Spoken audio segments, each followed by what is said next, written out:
And I call this May 5th, 2026 special meeting of the Cupertino City Council to order. Madam City Clerk, will you please call the roll? Councilmember Fruin. Here. Councilmember Mohan. Here. Vice Mayor Chow. Here. Mayor Moore. Here. As a reminder, Mayor and Councilmember Wong is participating remotely this evening, and he will be arriving a little late. I also want to make a note to members of the public that as of today, we have not heard from any members of the public that they plan to participate in tonight's meeting from Councilmember Wong's remote location. Okay, thank you. Our one item is a study session on Silicon Valley Hopper with the program overview and proposed strategy for future grant funding. Madam City Manager, do we have a report? Thank you, Mayor. So with this study session, staff will provide an update on the Silicon Valley Hopper program this evening, including an overview of service, performance, and a strategy for future grant funding. No council action is required. However, staff is requesting council support the pursuit of any grant opportunities for a potential program continuation. Staff would return to council for acceptance of any potential grant awards in the future. And with that, I will turn it over to Public Works staff, David Stillman and Matt Schrader, to present this item.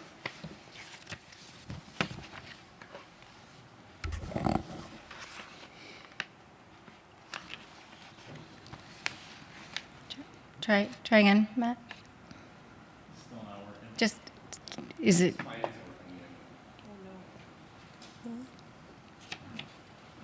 Video, are you able to assist with the staff mics?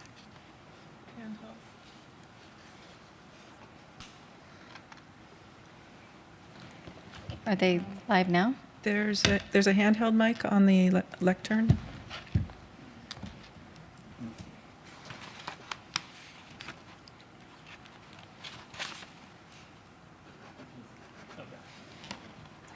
All right. Evening, Council. Mayor Moore. My name is Matt Schrader, Senior Transportation Planner. And as City Manager said, I'm going to be providing an update on the program as well as a proposed strategy for potential future grant funding. So if video could please share screen so I can present here.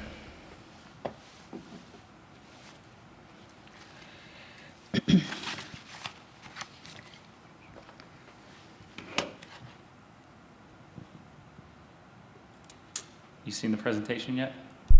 Nope.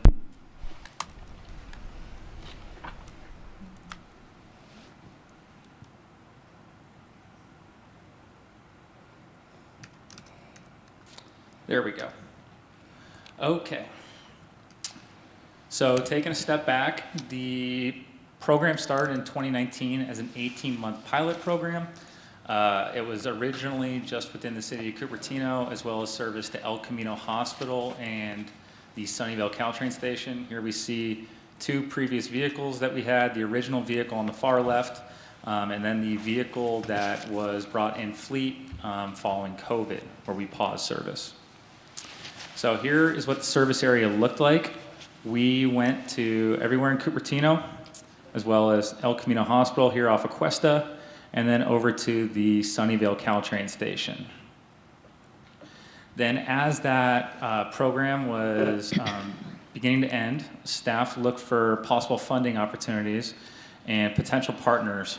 So to secure that funding, we partnered with the City of Santa Clara to pursue a Transit and Intercity Rail Capital Program grant. And we were awarded that funding, which allowed for us to expand service in 2 phases over 4 years. So the first phase is phase 1 expansion, and that was adding the Mountain View Caltrain station and everywhere in Santa Clara that is south of the Caltrain alignment here.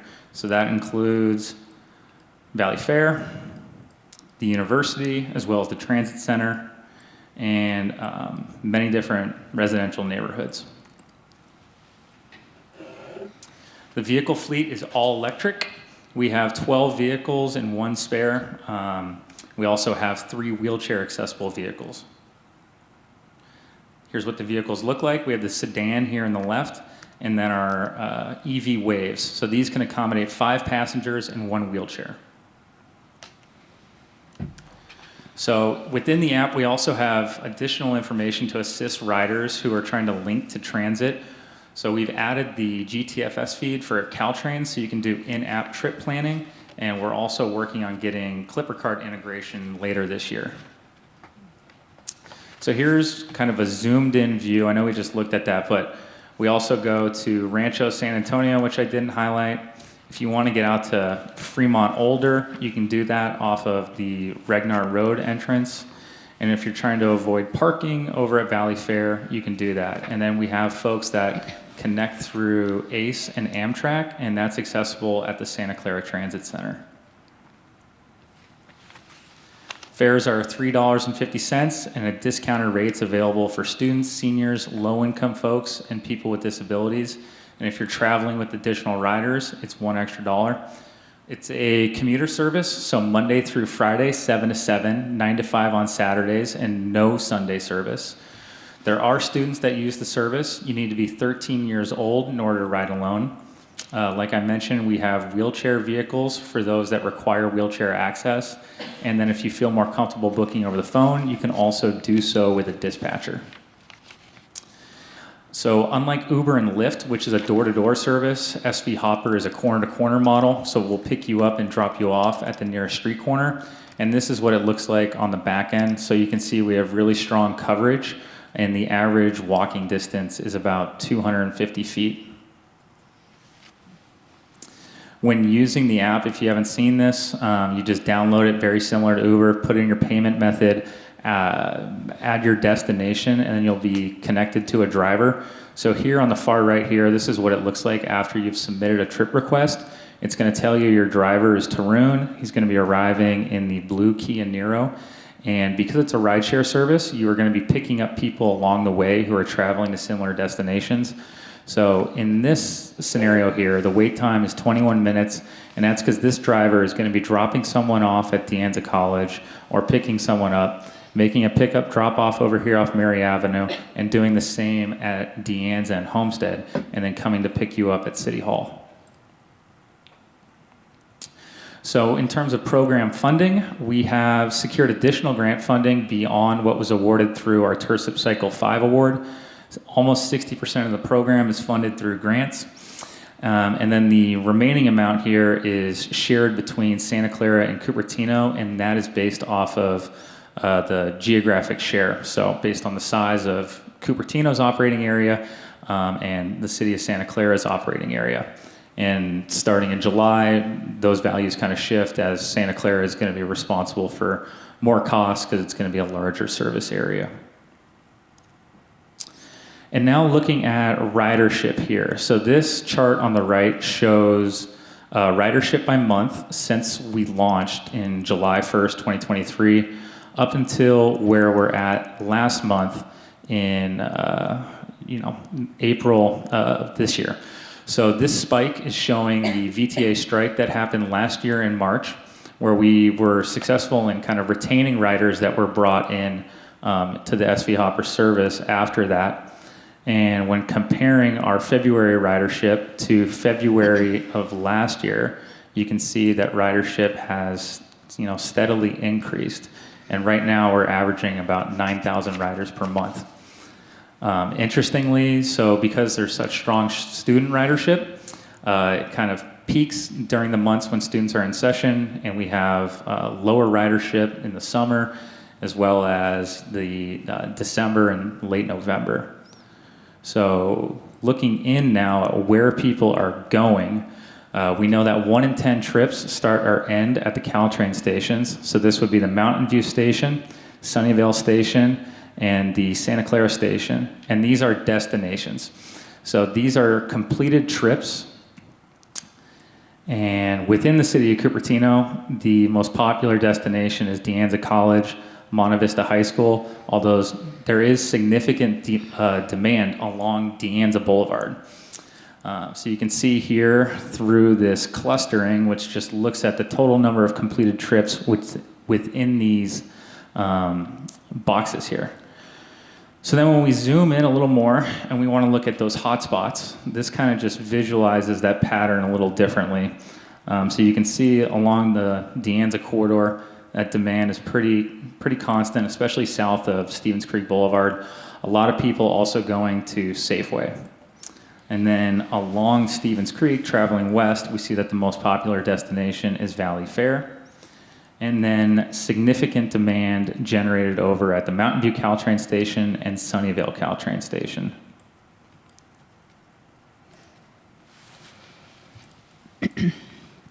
So when looking at completed rides, so we have a bunch of information here. We served over 100,000 rides last year. This is now looking at completed rides by day of the week. Our most popular days of the week are Tuesday and Thursday. And then we see a dip Friday, Saturday. When looking at time of day, our peak period coincides with the school bell schedule, although it's pretty steady between noon and 2 as well. So between noon and about 4 o'clock is when we see our heaviest demand. And now in the lower left, this is a snapshot of what a typical day looks like. We'll receive 511 ride requests. Of those 511, 93% of those folks will be presented with a ride option. And then 63% will complete the ride. 21% will not accept the proposal, likely because of wait times or it just doesn't coincide with their schedule. 7% of folks, there's just such strong demand at certain periods that all the seats are in use. And then we do have folks that cancel as well as no-show. So here you can kind of see that split. January of last year, 7,600 completed rides, and we received 12,000 ride requests. So wait times vary throughout the day. On average, they're 17 minutes. They spike in the afternoon when we're going to have longer trips, typically associated with those commute trips. Our shortest wait times are around noon, so between 10 a.m. and 1 p.m. And they're relatively flat throughout the week, so about 17 minutes Monday through Thursday, and then they drop Friday and Saturday, coinciding with what you saw on the previous chart in terms of completed rides.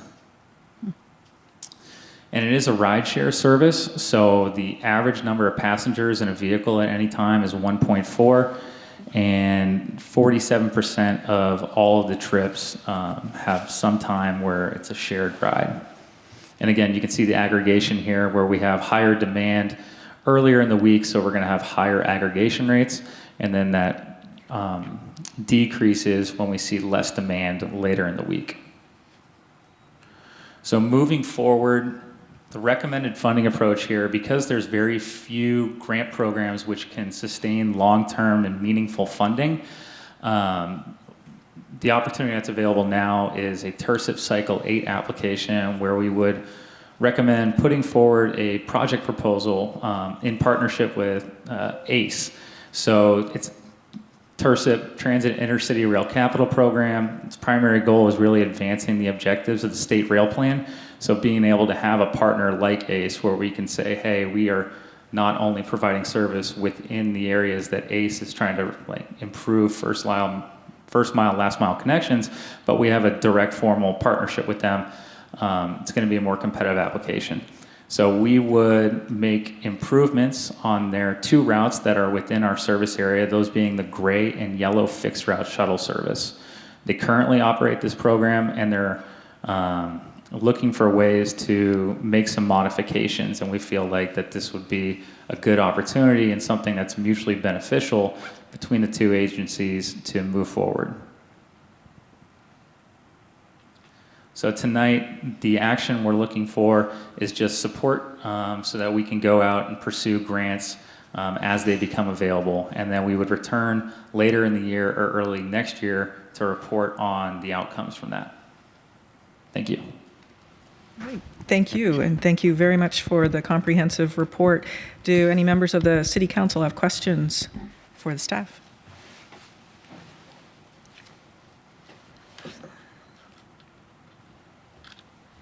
Councilmember Mohan, followed by Councilmember Fruin. Somewhere in the staff report, I'm not able to find it right now, but there was some indication that Santa Clara is not committed on a long-term basis to this program. Is that accurate? That's accurate. We have yet to receive any kind of formal or written support for continuing to operate SV Hopper in partnership with the city. So we just had that big ceremony the other day, right? Yes. And so that was for 1 year? Yes. Okay. All right. Thanks. However, good evening, David Silman, Transportation Manager, City of Cupertino. We are continuing to have discussions with Santa Clara about a continued partnership, and they are open to having those ongoing talks. So even though we've not received any formal commitment from staff or their leadership, we are continuing to talk to them. Councilmember Fruin? Has there been any discussion of the possibility of formalizing that relationship in the form of a JPA? No. Okay.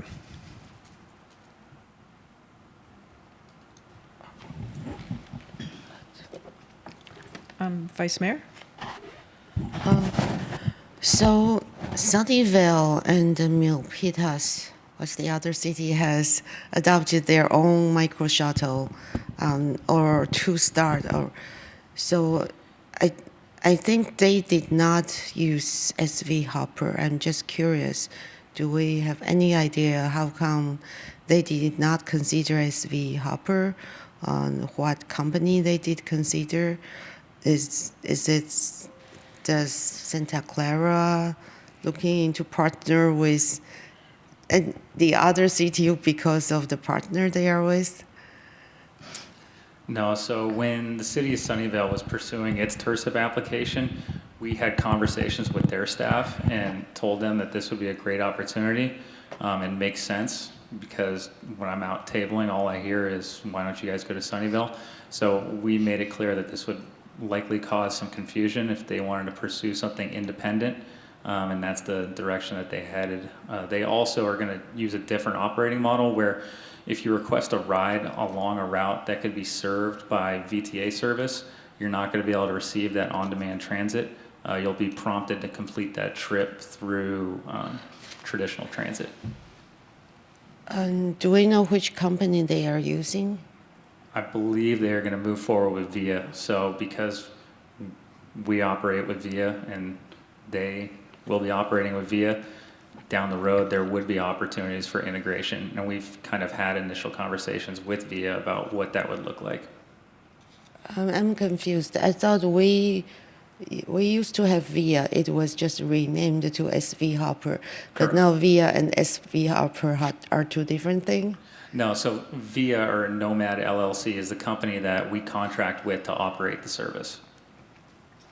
And so they contract with VIA also, but it's not SV Hopper. Correct. What does that mean? It just means that they wanted a separate contract with VIA. And so they will have different.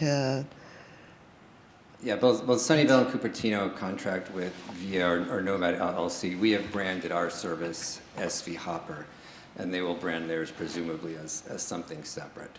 Even if it's through the same company. Yes. So are they providing any fixed routes, or it will be completely on demand? I believe it will be on demand, but I'm not precisely sure on what their specific service design is. How about Milpitas? Any information? Milpitas operates a model where they have designated stops within the city, so that I think they have something like 50 stops. So when you request a ride, you'll have to go in and look at which stop you want to go to. So it's not like our model where we have almost complete corner-to-corner coverage. They have So they have designated stops. So it's like we have smaller grid, they have a bigger grid for the city. It's a different grid. Yeah. Okay, thank you. Councilmember Mohan? Yeah, this is, I had a suggestion, recommendation, and you may have explored this already, but West Valley Community Services runs another micro transit operation called RIDE, and that's, from what I hear, it's a county-funded program, but with all the county budget problems, I'm hearing that could be defunded, if not this year, pretty soon. So is that something we could tap into, or extend our operations to encompass that? It's certainly something we can approach the county with, yes. Okay. Thank you. I think you'll have to go through West Valley Community Services. Okay. But the last time I talked about this program, they said it was on the verge of being canceled. Thank you. I'd appreciate that if you Yeah. could make some outreach. Thanks. Thank you. Thank you. I had heard that RIDE was pretty expensive, and the clientele needs a lot of assistance getting to the vehicles, and which drives up the cost. Last I heard, it was over $100 per trip. But I am interested in what the future holds with us and Sunnyvale, considering that they're using VIA. I had heard something to the effect that the way their grant was put together, that they wouldn't be able to connect into Cupertino, and it might have something to do with VTA having some. I don't know if they help them get their grant, or it seems like that's some of the reason for why that if there's a fixed route from VTA that you need to go to a VTA line. Do you know something about that?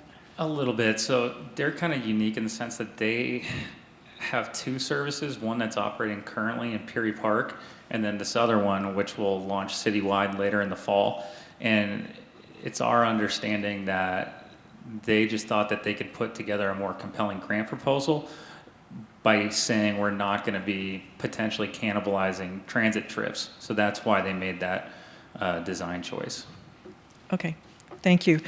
At this time, Vice Mayor, did you have? Just one more question I forgot to ask. Thank you for all the data that you provide. It's really good. And I think I forgot to ask one thing. We know the number of trips that has increased. How about the number of unique riders? Yeah. I wonder if it's the same people who are just taking it more. No, so we do monitor accounts created, and there are new accounts created every day, and it's kind of been interesting to watch because it's typically associated, especially when we do marketing campaigns. So there is a effect that we see after those campaigns. But do we know how many of those accounts actually continue to use? For example, Yeah. I signed up, took the trip. I signed up before, but my phone died, couldn't take the ride, and then I signed up again, and then the first time, the driver, I waited for a while, the car didn't come, and then I called the number, then I find out, I need to go to the corner, but it's not shown on the map. So it's a bit, the user experience is a bit frustrating because I have used the Uber before. Mm-hmm. It was very clear that here is the route you need to walk to the pickup location. That wasn't clear on the Hopper app. So I wonder if that kind of initial user experience might have discouraged some new user from using it again. Yeah, so we know how many riders have completed more than 5 trips, 10 trips, 25 trips. We have riders that have completed several hundred trips, and we can provide that data. I just don't have it in front of me. Yeah, that's fine. Thank you. All right, at this time, Madam City Clerk, do we have any members of the public that would care to speak on this item? Mayor, at this time, I don't see any requests to speak in person, but I do see 2 requests to speak virtually. Okay. So we will first call on Peggy Griffin, followed by Stan Rao.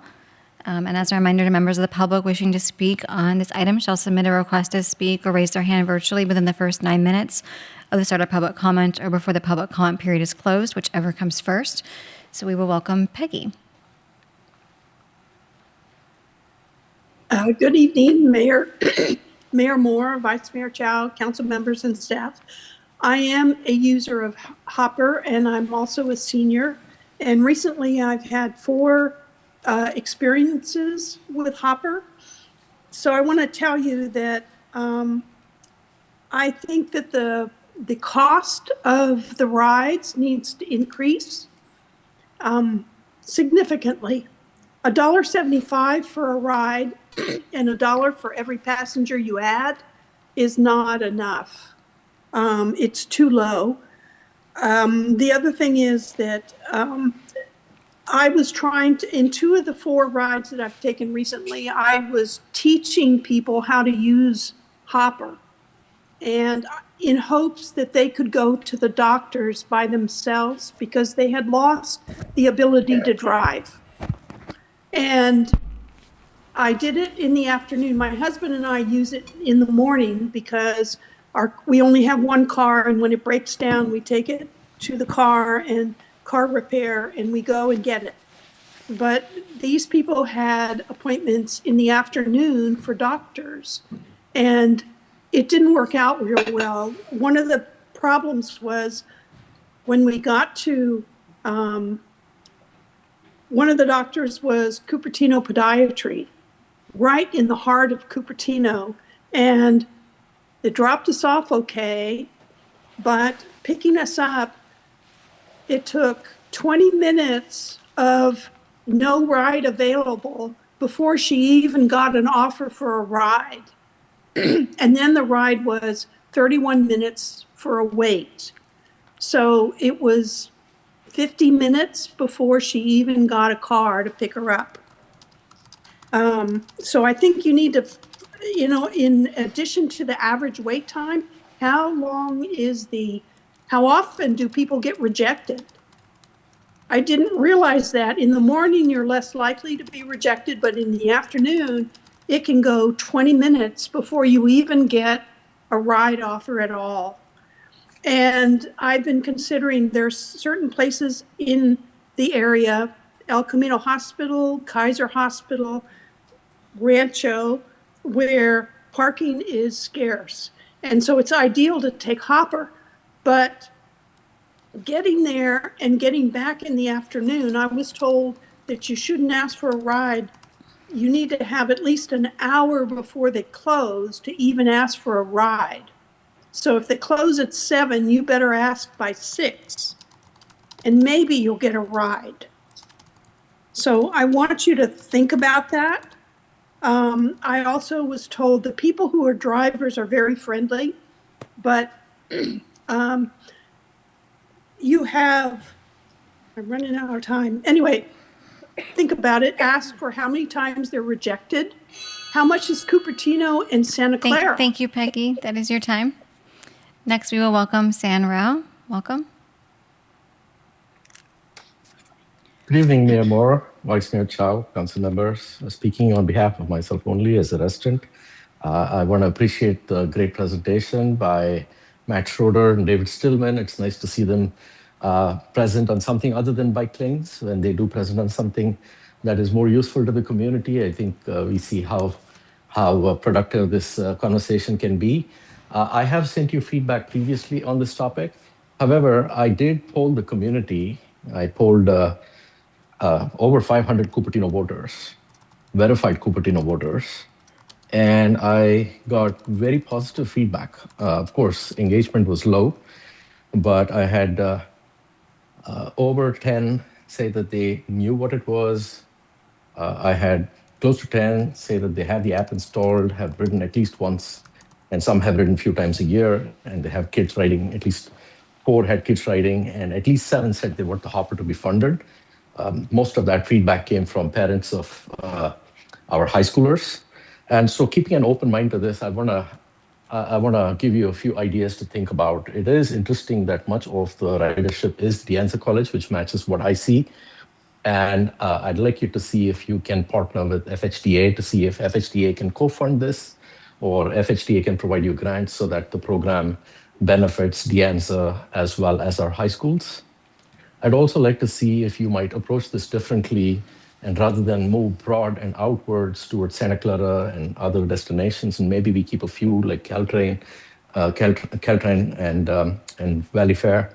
But rather than move broadly into Santa Clara, should we look at partnering with the school districts and FHDA and making this a ridership for school drop and pick from designated drop and pick zones? So rather than making this a door-to-door transit like Uber or Lyft, can you turn this into a micro mobility for a school drop and pick at major corridors and set up designated pick and drop zones so you can run the program efficiently, you can increase ridership, you can increase the school participations, you can get CUSD, FHSD to hopefully co-fund it, and maybe even extend it to Los Altos or Saratoga for the focused purpose of high school drops and picks. So I encourage you to think out of the box. It is a good program. It should be maintained. We should look for grants and more funding, and we should look at focusing it where it really benefits our community, which is our seniors and students. Thank you.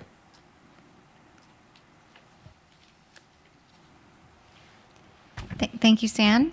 And Mayor, that concludes the request to speak on this item this evening. All right. Thank you very much. Do we have any further comments from the council? I do think that the request that the cost of the rides increases is significantly is interesting, and the rider education. It seems like perhaps a video, educational video, could be hosted on our website that could help with that. And I'm curious about the rejection rate. Could you speak to that, what that means? Yes. So that rejection rate is the seat unavailability rate. So that was the 7% figure in that daily snapshot. So that happens during peak periods where all of the seats are full. Again, when we're running a full fleet, we have 12 vehicles on the road. So there's high demand. We have a ride request every minute on a workday. All right, thank you. Next, I see Vice Mayor.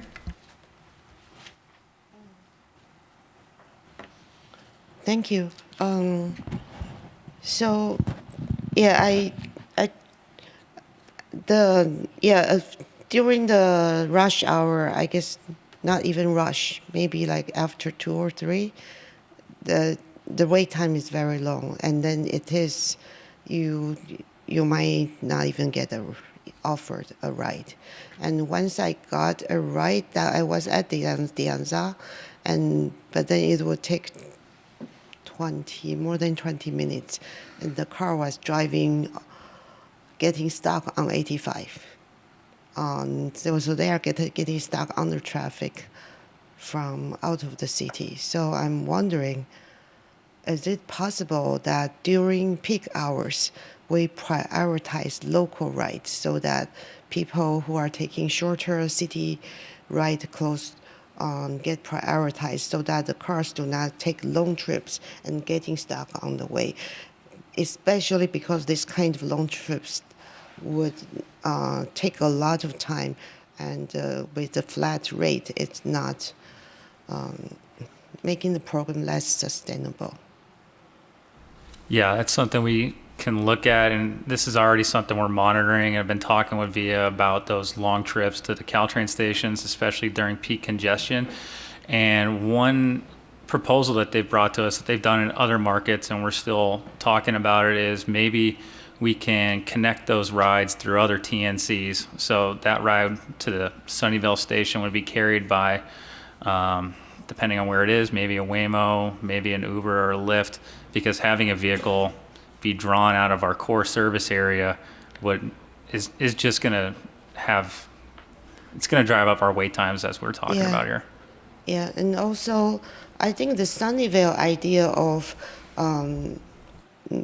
if there is existing VTA route and they direct you through that is good, but maybe not refusing, but maybe priorities. For example, we see a lot more usage along the Anza because there is probably less VTA bus available. You see less usage along Stevens Creek. I'm guessing it's not because there are less users, but because there are more bus rides available. So, for example, once I took it, also trying to get from the Anza to the City Hall, to the library, and I requested SV Hopper first, and the wait time was so long, and then I eventually took a bus and canceled the ride. Had to pay $1. But then I find out, actually some routes, the bus is a better option. The frequency was really good. So maybe then we can deprioritize those requesting rides along Stevens Creek, so they are more likely to seek other options. That way we can have better service for those areas that has less VTA service. So is it possible for SV Hopper to support this kind of prioritization? Yes. Maybe not prioritization, but we can certainly provide VTA timetables within the app, and then those routes can be visualized and provide you with a different trip alternative. So that's something that VIA can definitely do. Saying, hey, actually, you know what? Your wait time is 21 minutes, but the VTA bus on the 55 is going to come in 7. We recommend you take this trip. So that's something we can do. But then, so the thing is, if say 2 person request ride at the same time, one is near Stevens Creek, one is in an area that doesn't have VTA ride, do they get the same priority? Or does it depend on how close they are to other existing vehicles?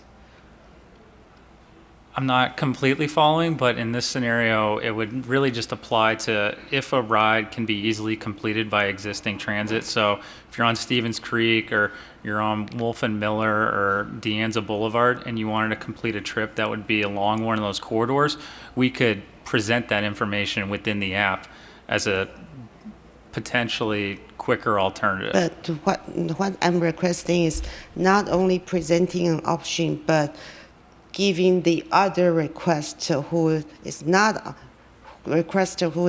on Stevens Creek a higher priority in the queue. Okay, I see. Yeah, I'm not sure how their algorithm works, but that's something we can have a conversation with them about. Okay, so then another comment is, from my experience, the riders are very friendly, and some of them were former Uber drivers, and I talked to them, they decide with SV Hopper, they get better job security and better working hours. So they choose to move to SV Hopper.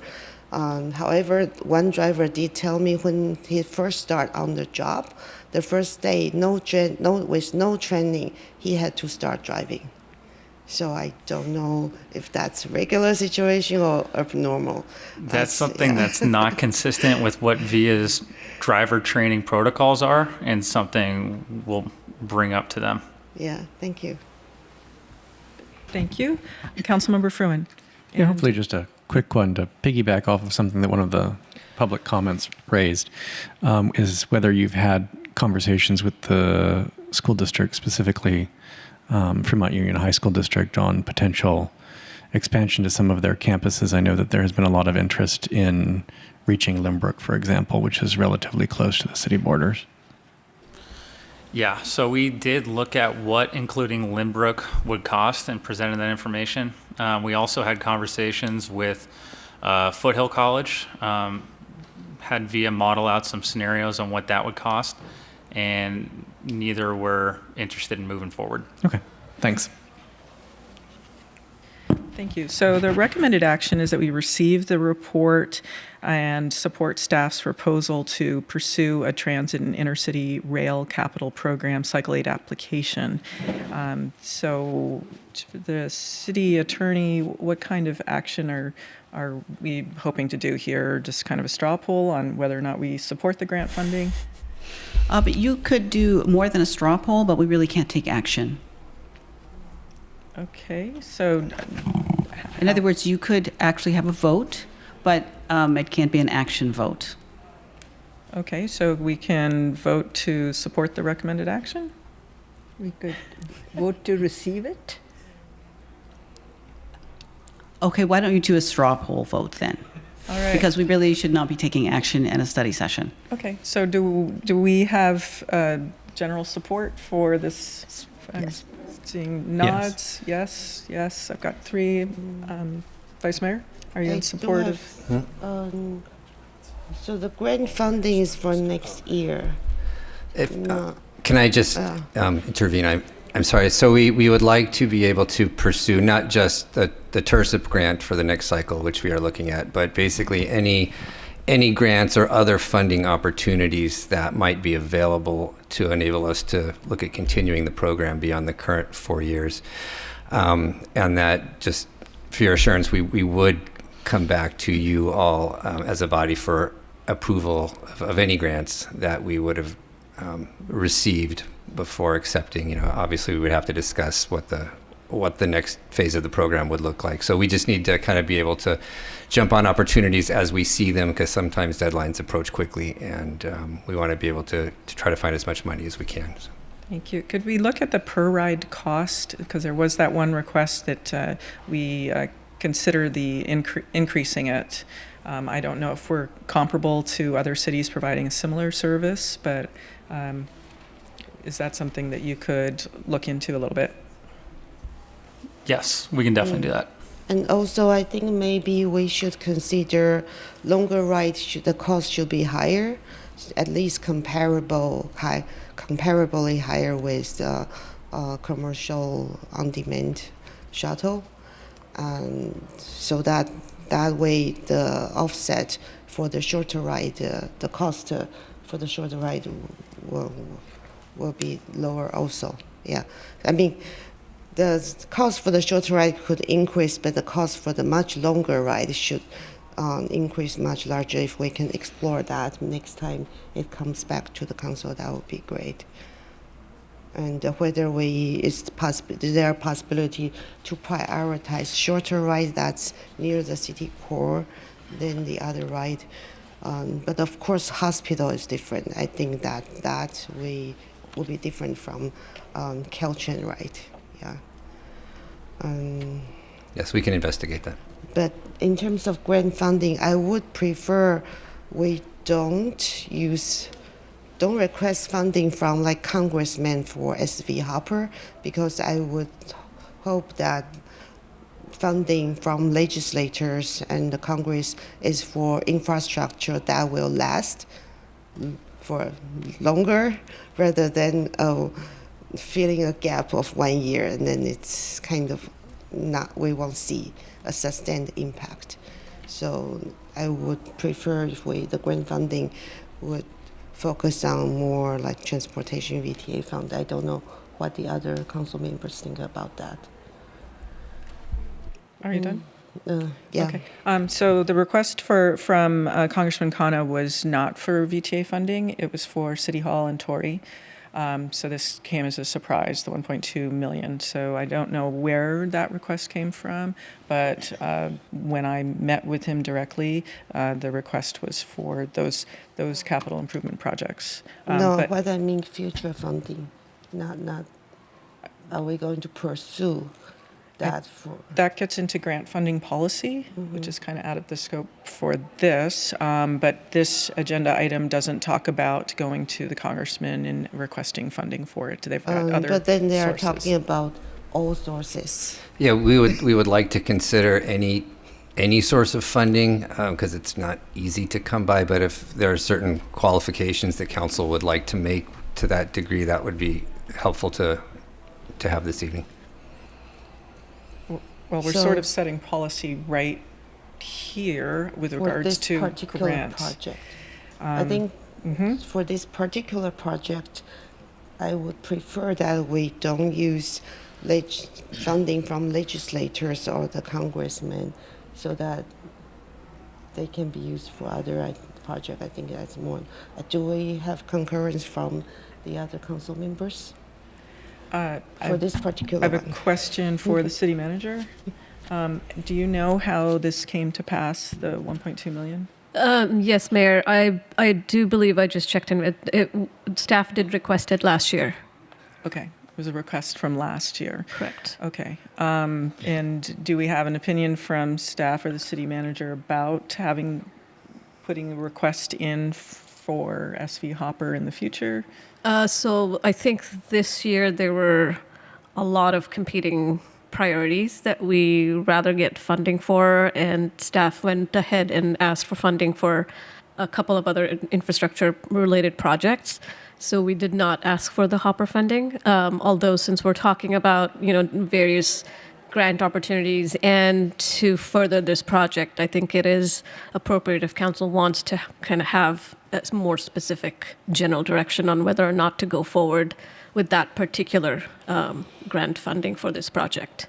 So if you wanted to exclude our request from, the Congressman Khanna's office for the Hopper, but look for other grant opportunities, we can do so at this meeting because we are talking about the SV Hopper project. I don't have a strong opinion either way.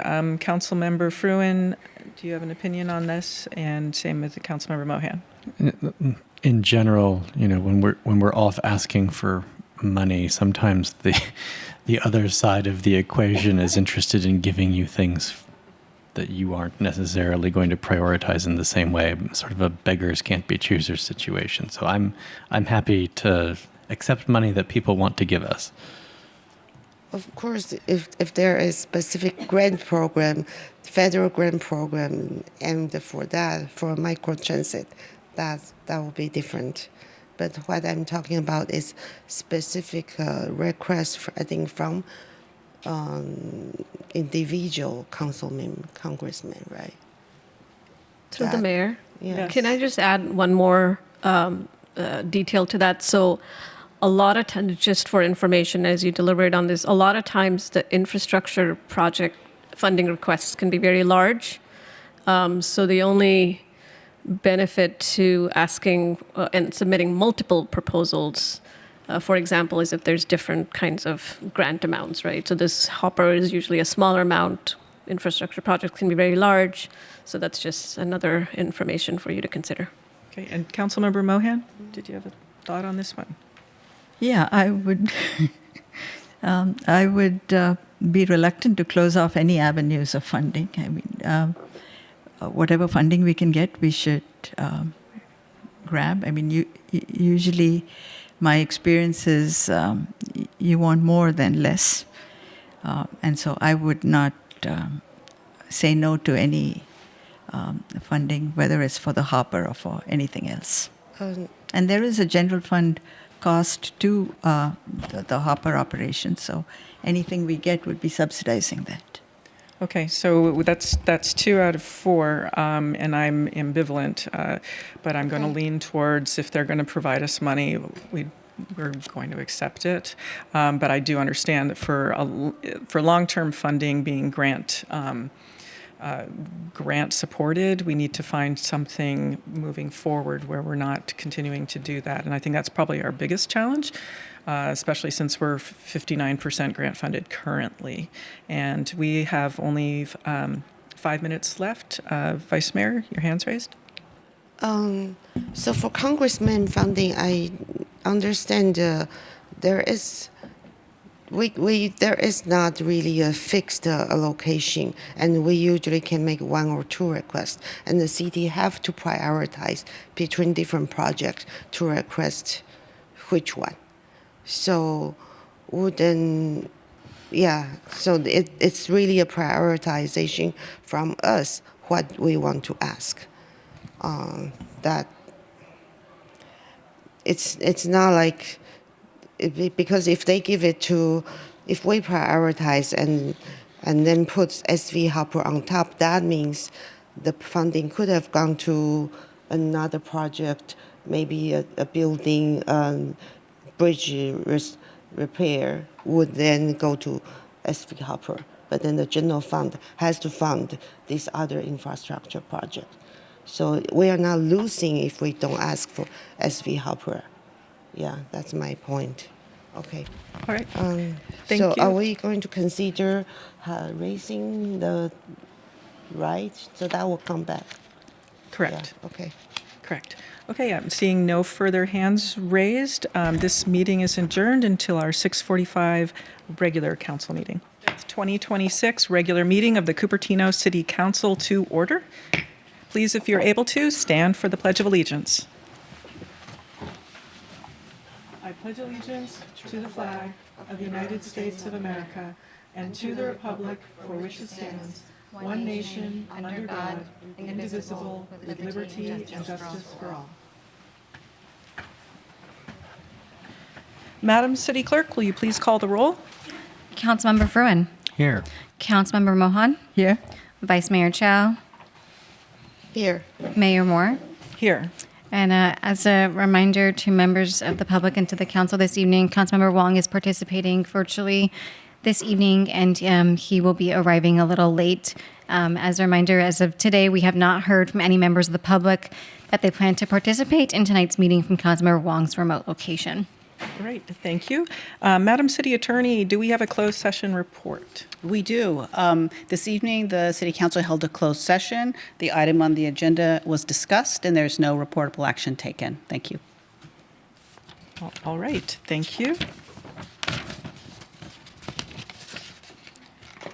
Moving on to ceremonial items. Our first item is the recognition of Sannyasi Chetty Momidi Varapu on the occasion of his 100th birthday.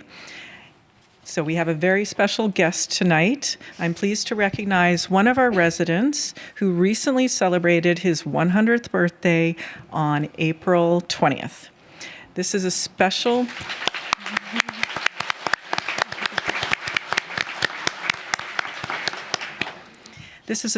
milestone. Reaching 100 reflects a lifetime of experiences, family, and the opportunity to see a community like Cupertino grow and change over the years. On behalf of the City Council, happy 100th birthday, and thank you for being part of our community. I'd also like to thank our city staff for their help in honoring this special occasion tonight. Madam City Manager, would you like to make some comments? Thank you, Mayor. I'd like to add my congratulations to Mr. Chetty on reaching this milestone. 100th birthday is rare and deeply meaningful, not only for the remarkable life that it represents, but also because tonight marks the beginning of a new tradition for Cupertino. By celebrating, we recognize the generations who've helped shape our community, carry its history, and remind us of the value of connection across time. And we're proud to share this first moment with you and your family. Thank you also to staff for helping with this new tradition, and congratulations and our very best to you. And we'd like to invite you to take a photo and a certificate from our mayor and council.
Quickly ask how other people can request this.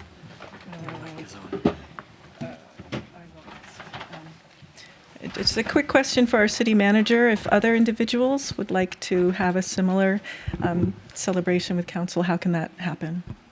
Please reach out to us. We would love to celebrate anybody turning 100 in our city. Wonderful.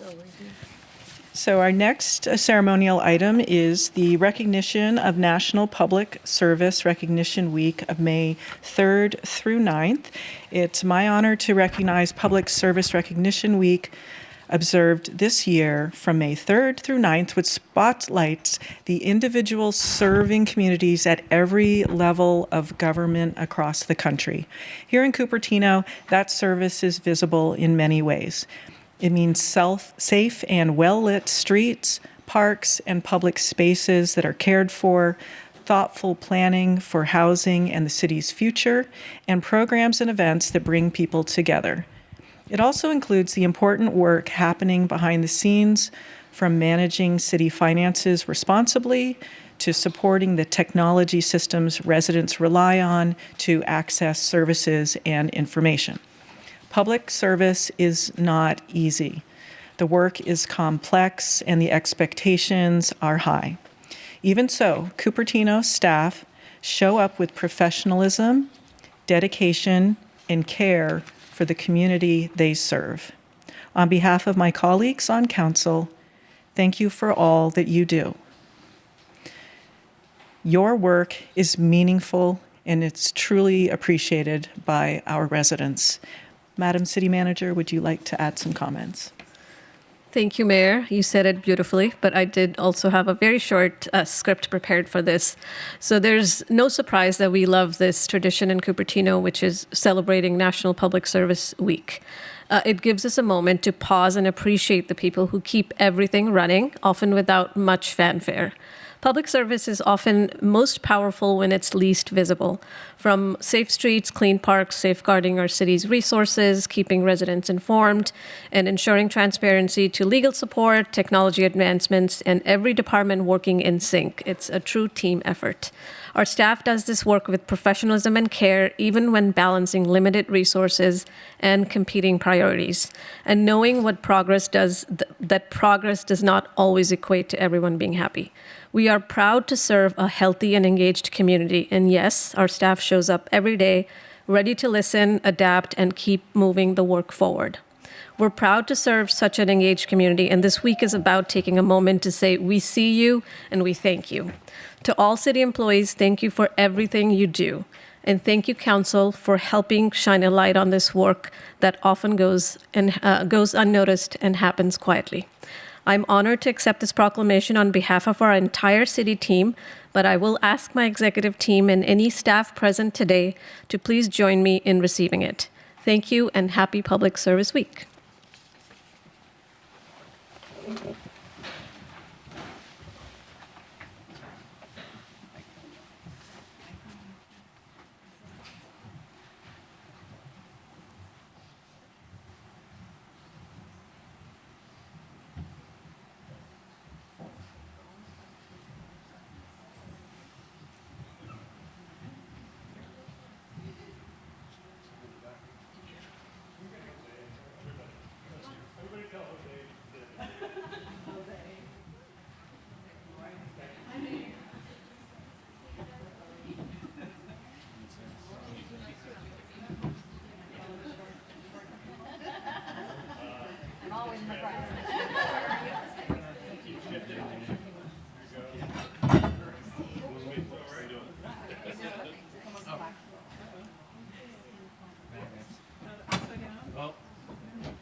All right. Our next ceremonial item is the recognition of May 2026 as National Physical Fitness Month. During National Physical Fitness Month, we recognize the important role that physical activity and regular movement play in supporting longer, healthier, and more fulfilling lives. During National Physical Fitness and Sports Month, we recognize the important role that physical activity has, and that's a double line. I'm not going to read it twice. I invite you to participate in the Move More campaign, an initiative that encourages us all to get out and move each month together with me and your fellow residents, whether that's joining a yoga in the park session, helping clean up a creek. Please keep the paddles down. There's people behind you that need to see. Thank you very much. Helping clean up a creek, or tracking your miles on a bike ride. Please join me and learn more at cupertino.gov/Mayor's Initiative. And lastly, item 4 is recognition of May as National Foster Care Month. Assemblymember Patrick Ahrens will receive the proclamation recognizing May as National Foster Care Month.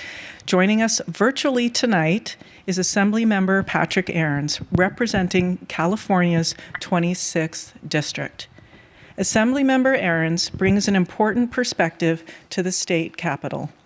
Having navigated housing and food insecurity in his youth, he understands firsthand that stability is a necessity for California's 60,000 foster children.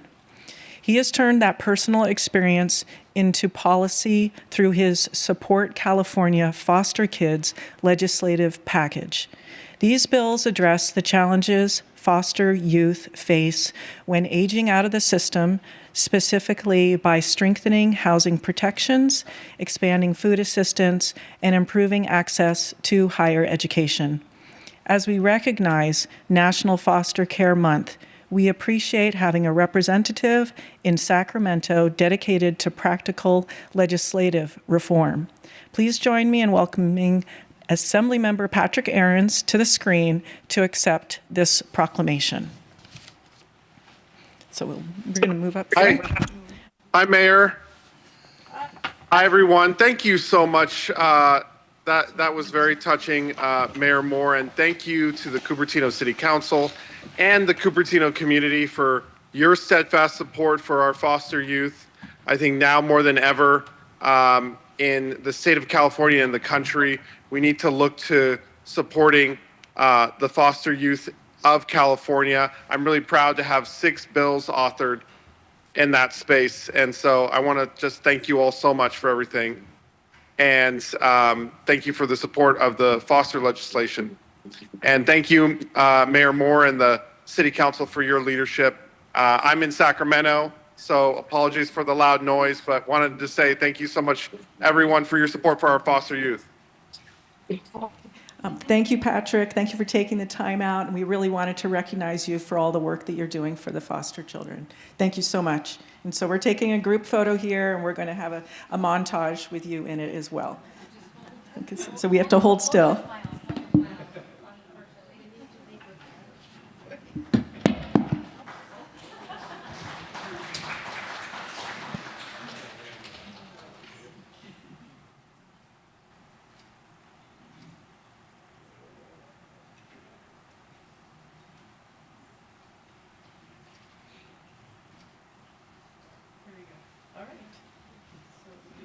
To get this to Patrick. All right, thank you. And the mic's all set.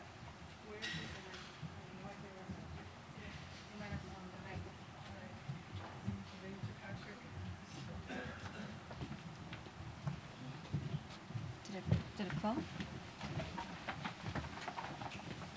Okay, all right. Thank you, Assemblymember Ahrens. We'll get you your proclamation and your group photo. Thank you, Mayor Moore. Thank you. It's good to see everyone back home. Take care. Okay, you too. Thanks. All right. So next we move on to postponements and orders of the day. Mayor, I think your mic is not on. My mic is not on, or do I just need to be closer? Okay, is that better? Yes. Okay, very good. So we've completed the ceremonial items. Our next item is postponements. And orders of the day. I move that we postpone item 21, the council procedures manual, to meet the timeline requirements of the civil grand jury report, to provide time to incorporate any necessary edits carefully. Do I have a second on that item? Second.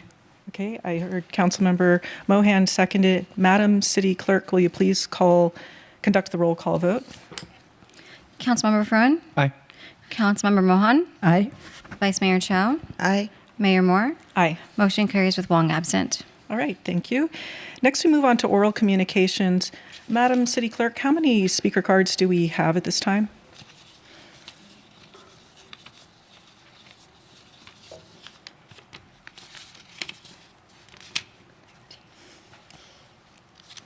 Okay, well, seeing as how we have a full house, I would like to limit the speaker time to 90 seconds. And I understand that the more cards can come in and we have people online in order to ensure that the city's agendized business is addressed.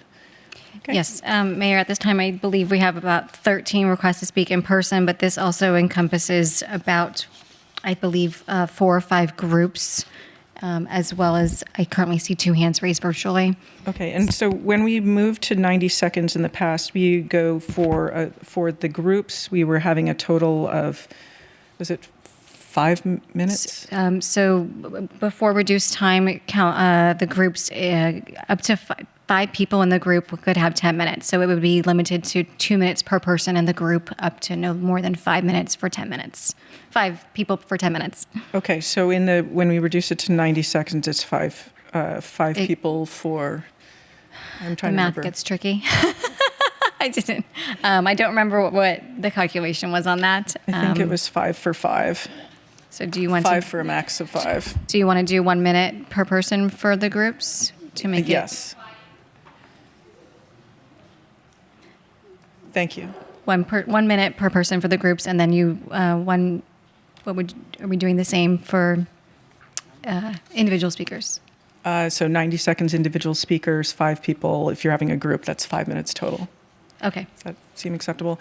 Also, just for kind of our house conduct, please, if you have paddles, you can hold them in front of yourself, but please do not block the views of anyone behind you. We are very respectful of people with different opinions here, so we do not cheer on and clap and do things like that. We want everyone to feel welcome speaking here this evening. So with that, Madam City Clerk, would you please share the instructions for oral communications and conduct this item? Yes, Mayor. This portion of the meeting is reserved for persons wishing to address the council on any matter within the jurisdiction of the council and not on the agenda for discussion. Oral communication shall be limited to 30 minutes.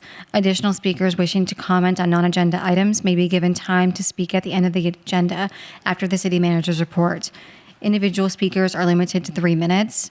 In this case, we do have reduced time. As necessary, the mayor may further limit the time allowed to individual speakers or reschedule remaining comments to the end of the meeting on a first-come, first-heard basis, with priority given to students. In most cases, state law will prohibit the council from discussing or making any decisions with respect to a matter not listed on the agenda. A council member may, however, briefly respond to statements made or questions posed by speakers. A council member may also ask a question for clarification, provide a reference for factual information, request staff to report back concerning a matter, or request that an item be added to a future city council agenda in response to public comment. Members of the public wishing to speak regarding oral communications shall submit a request to speak or raise their hand virtually within the first 9 minutes of the start of public comment or before the public comment period is closed, whichever comes first.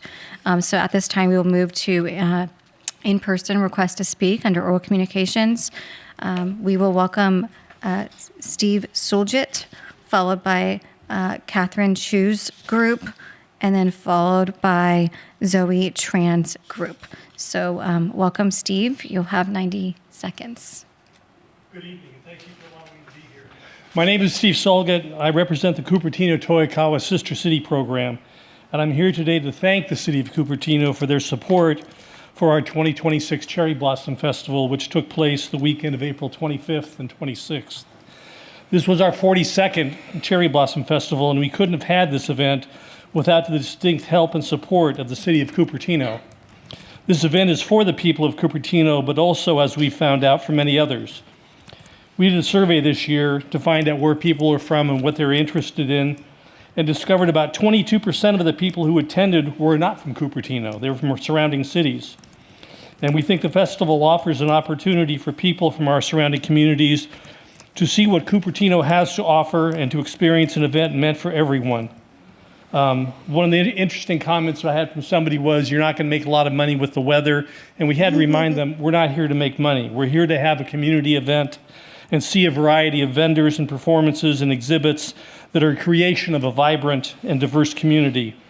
Also, it was very, very nice to see all the members of the city council there, as well as Japanese consulate and representatives from local and state government on stage, because it shows that people are there and they care.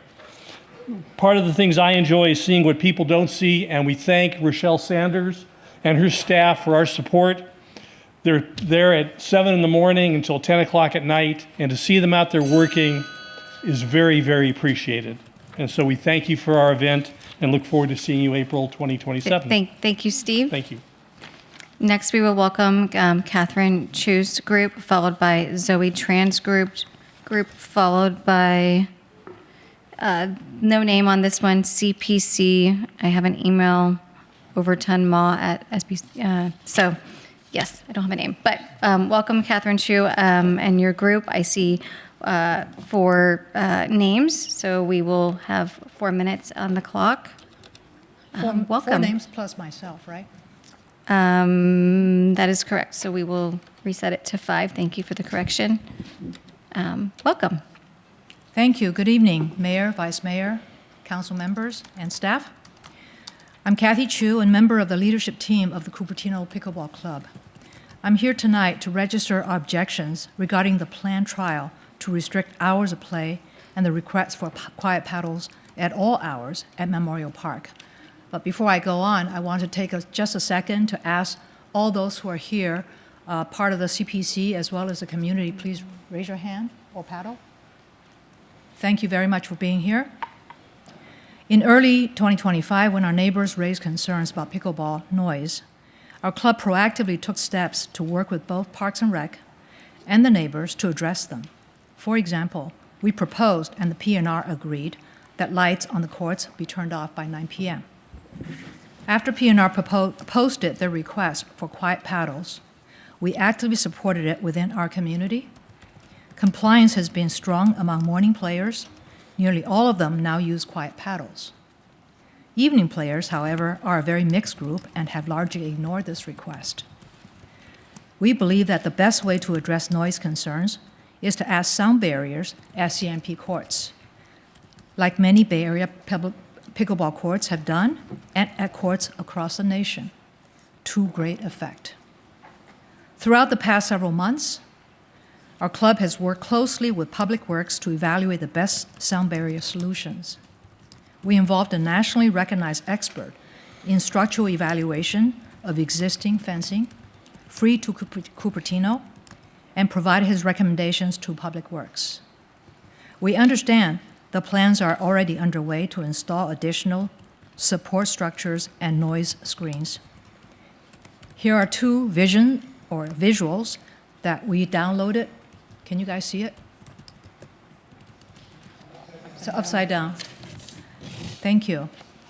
One representing the considered solution, and the other, the second one, shows the budget proposal.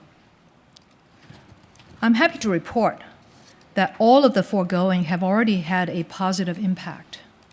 Nearby residents who previously raised noise concerns have expressed satisfaction with the progress, and the complaints have subsided. In fact, a text message from one of them last night indicated their complete surprise by and disagreement with the trial. Given all of the foregoing, the proposed trial to limit play hours and to request quiet gear at all hours feels sudden, heavy-handed, and frankly unnecessary. The rules would significantly reduce access without clear justification, and they do not reflect the current reality among our neighbors about the noise issue.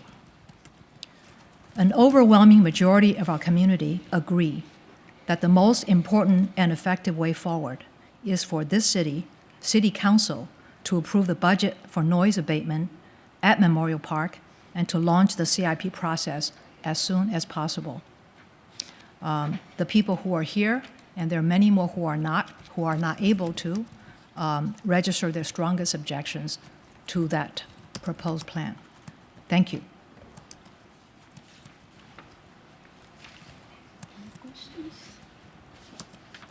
Thank you, Catherine. Next, we will welcome Zoe Tran's group.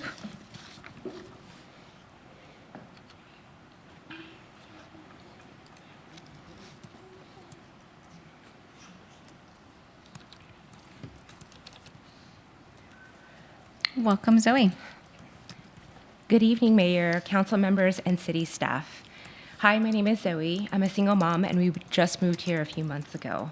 When we first got here, we were trying to find our footing and reconnect as a family. We didn't know anyone yet. But we found this park and this pickleball community, and it made a real difference for us. What stood out to me right away was how inclusive it felt. You see kids, parents, older adults all playing together, and people genuinely welcoming you in. That's not something you find everywhere anymore. And for my kids, Lucas and Liam, this has been really meaningful. We've moved about 5 times in the last 3 years, so finding a place where we feel like we belong has not been easy. This is the first place where I've seen Lucas settle in, build confidence, connect with others, and make friends. And in a world that can feel overwhelming for kids, this has become a place where he feels safe and where we can spend that time together. So when I hear about these proposed limitations, it genuinely concerns me, not just as a fan of pickleball, but as a parent watching my child finally feel like he belongs.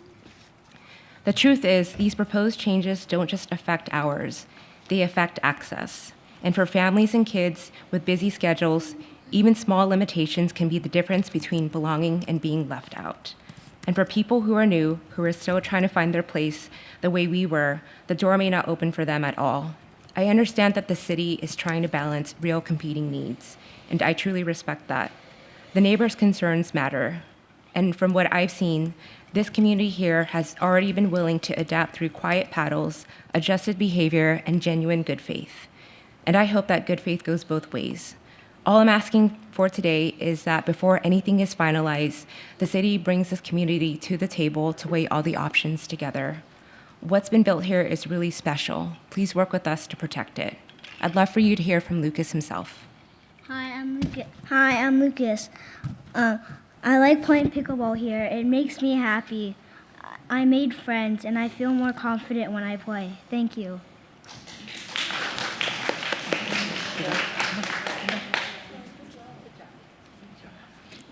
Thank you, Zoe. Next, we will welcome the CPC group.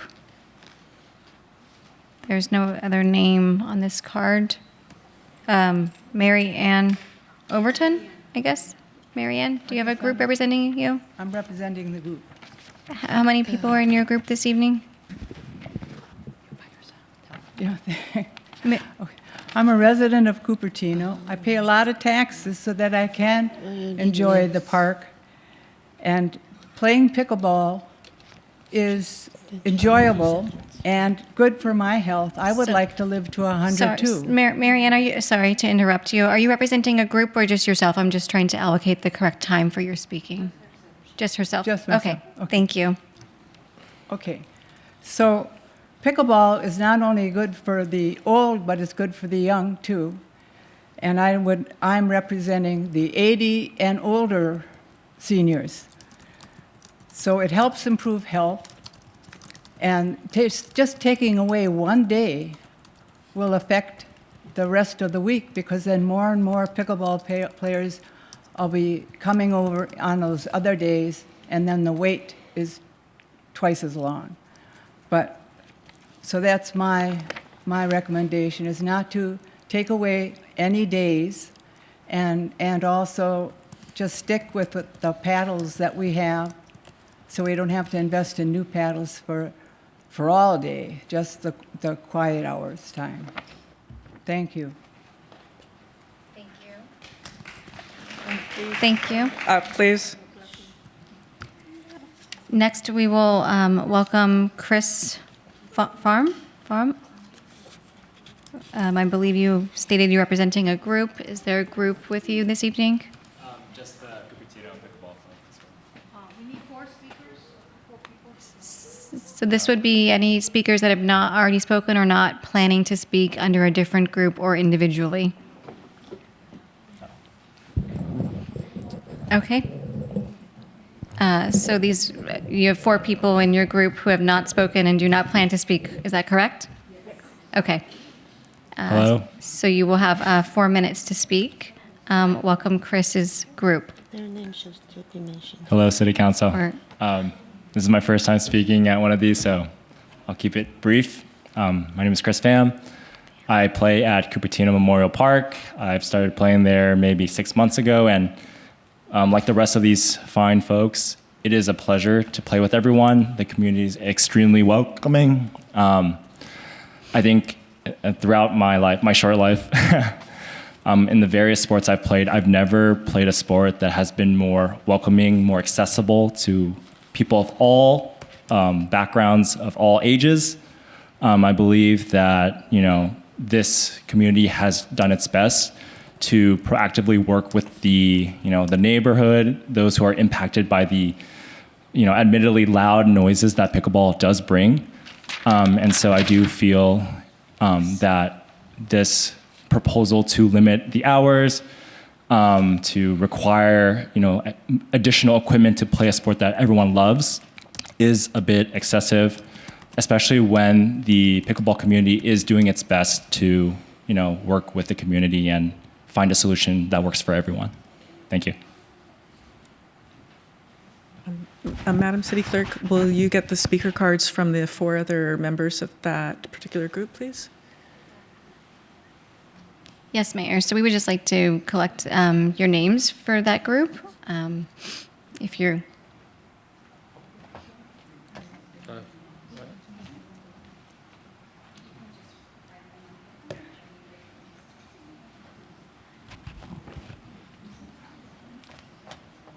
Thank you. Thank you, Mayor. Next, we will welcome Robert George, followed by Tom Cunningham, and he has 4 names listed with his group, so a total of 5 people, and then followed by Kevin Yang.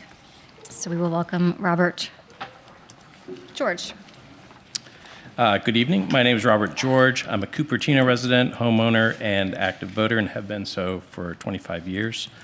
I live next to the Blackberry Farm Golf Course, Stevens Creek Trail, Blue Pheasant, Blackberry Farm picnic area, and I worked with the city many years ago to create an equitable plan for these locations since they're quite literally behind my house. Every morning I hear noise coming from these areas. I appreciate the value of having this available to residents and non-residents and accept such attractions come with noise and inconvenience to those who live nearby. I work from home and accept that living near these attractions often means early morning lawn mowing, leaf blowing, loud trail conversations, laughter, music, people ignoring rules and staying on the trails. People want to exercise, have fun, and enjoy what Cupertino offers, and I'm willing to accept this, even though it may come with noise and inconvenience to me. I'm also an early morning pickleball player. I need to get to Memorial Park at sunrise to enjoy exercise, great community of people, wonderfully maintained park and courts, and avoid heat-related health issues. I don't have a flexible schedule, so I'm limited to the hours. I'd hate to take my morning play and shopping to Palo Alto's Mitchell Park. They're more accommodating. Here's what I ask of you. We elected you to solve problems. Here's one that for you all to keep working on. So please work with the Park and Rec Department to come up with a better plan.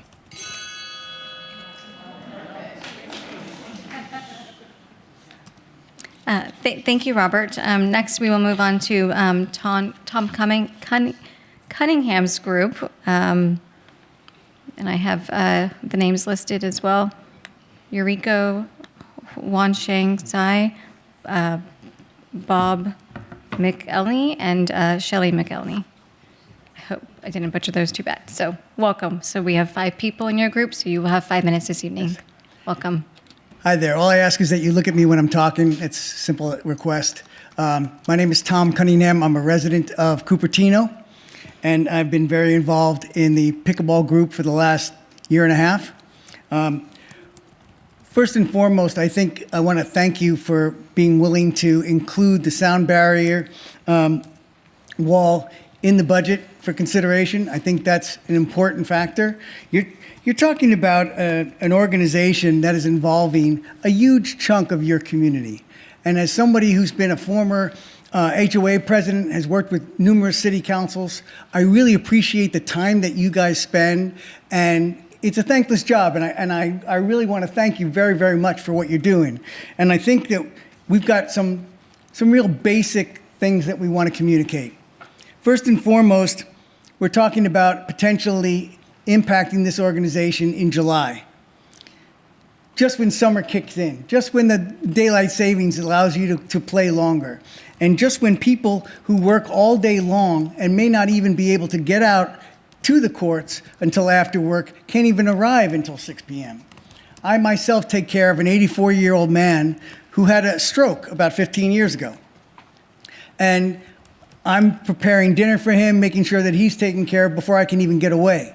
So I really appreciate the fact that I can go and play. And I've never, I've played tennis in Northern California, Southern California, all over the place. I have never, ever interacted with a more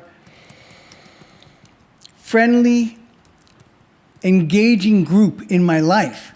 I have seen little children with their parents playing on a regular basis, retirees, people of every race, religion, and creed. I swear, it's the most inclusive group I've ever seen. In fact, out of those 6 tennis courts, we're only taking up 2 of them.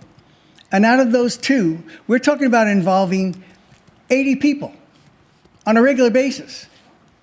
32 that are playing and 42 that are waiting to play. There are friendships and bonds that are taking place every single day, and it's because of your ability to facilitate this.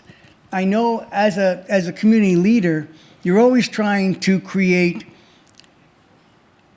activities that have engagement and inclusion, right? That makes the most sense. What kind of impact can we create on our, for our residents? Well, you have the perfect solution here, because where else are you going to find that kind of impact?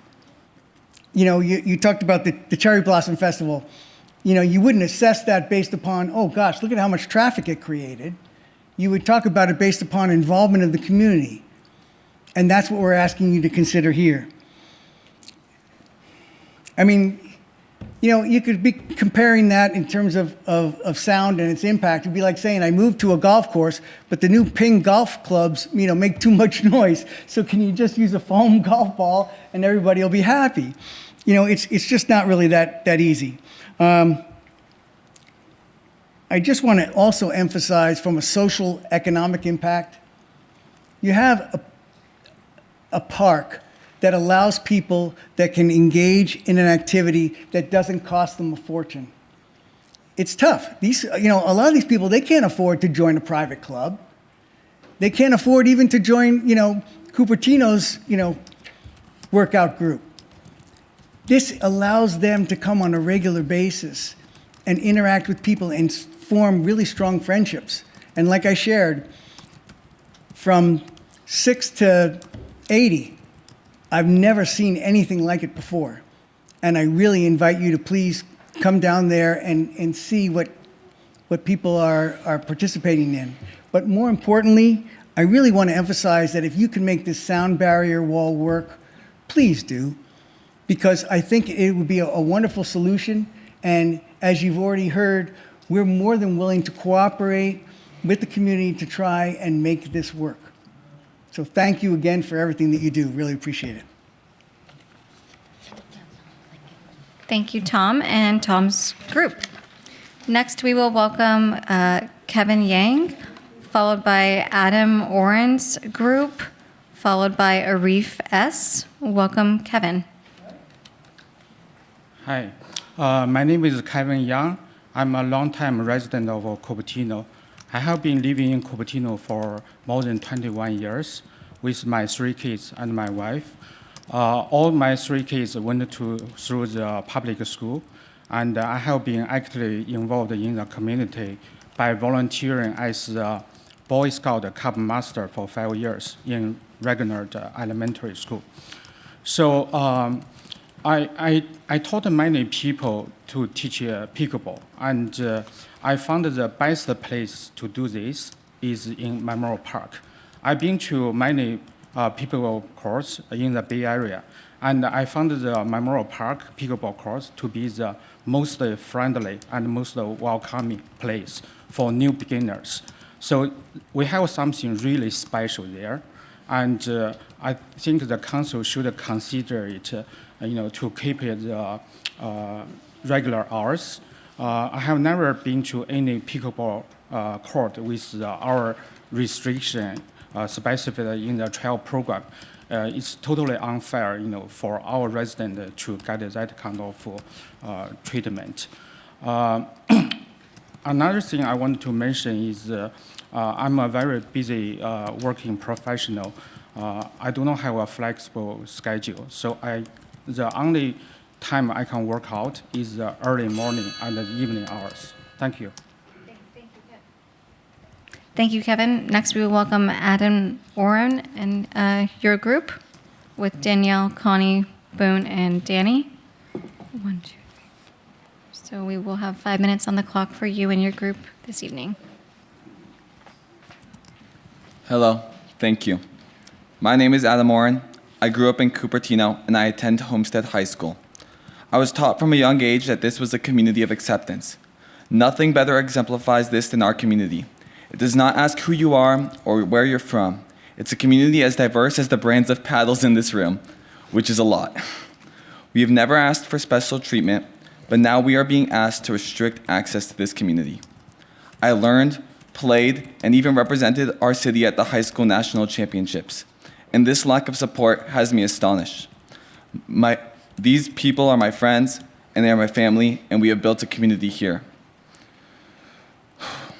We are here together because we love this community, and I urge you to consider the values that make this city a great one. One of which, these values are acceptance and community, and by stopping this trial, we allow these values to thrive. I'd like to tell you a story. I came into this community truly unsure of myself and frankly afraid of the community I'd find, but here I was welcomed with open arms. I was taught by these people. They offered me community. They offered food to those who were hungry and equipment to those who needed it, and they have never turned someone away. So please do not do that to them. Please protect this space that we have and that we have made a home by rejecting this trial and following through on the plan for the sound barrier. Thank you. Thank you, Adam and the group. Next, we will welcome Arif S., followed by Rajiv Pathik. Welcome, Arif. Hello, good evening, Mayor and council members. My name is Arif.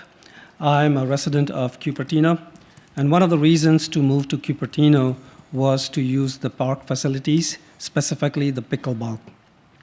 I'm here to voice concerns on the plans to put restrictions on the pickleball timings as well as how it's played.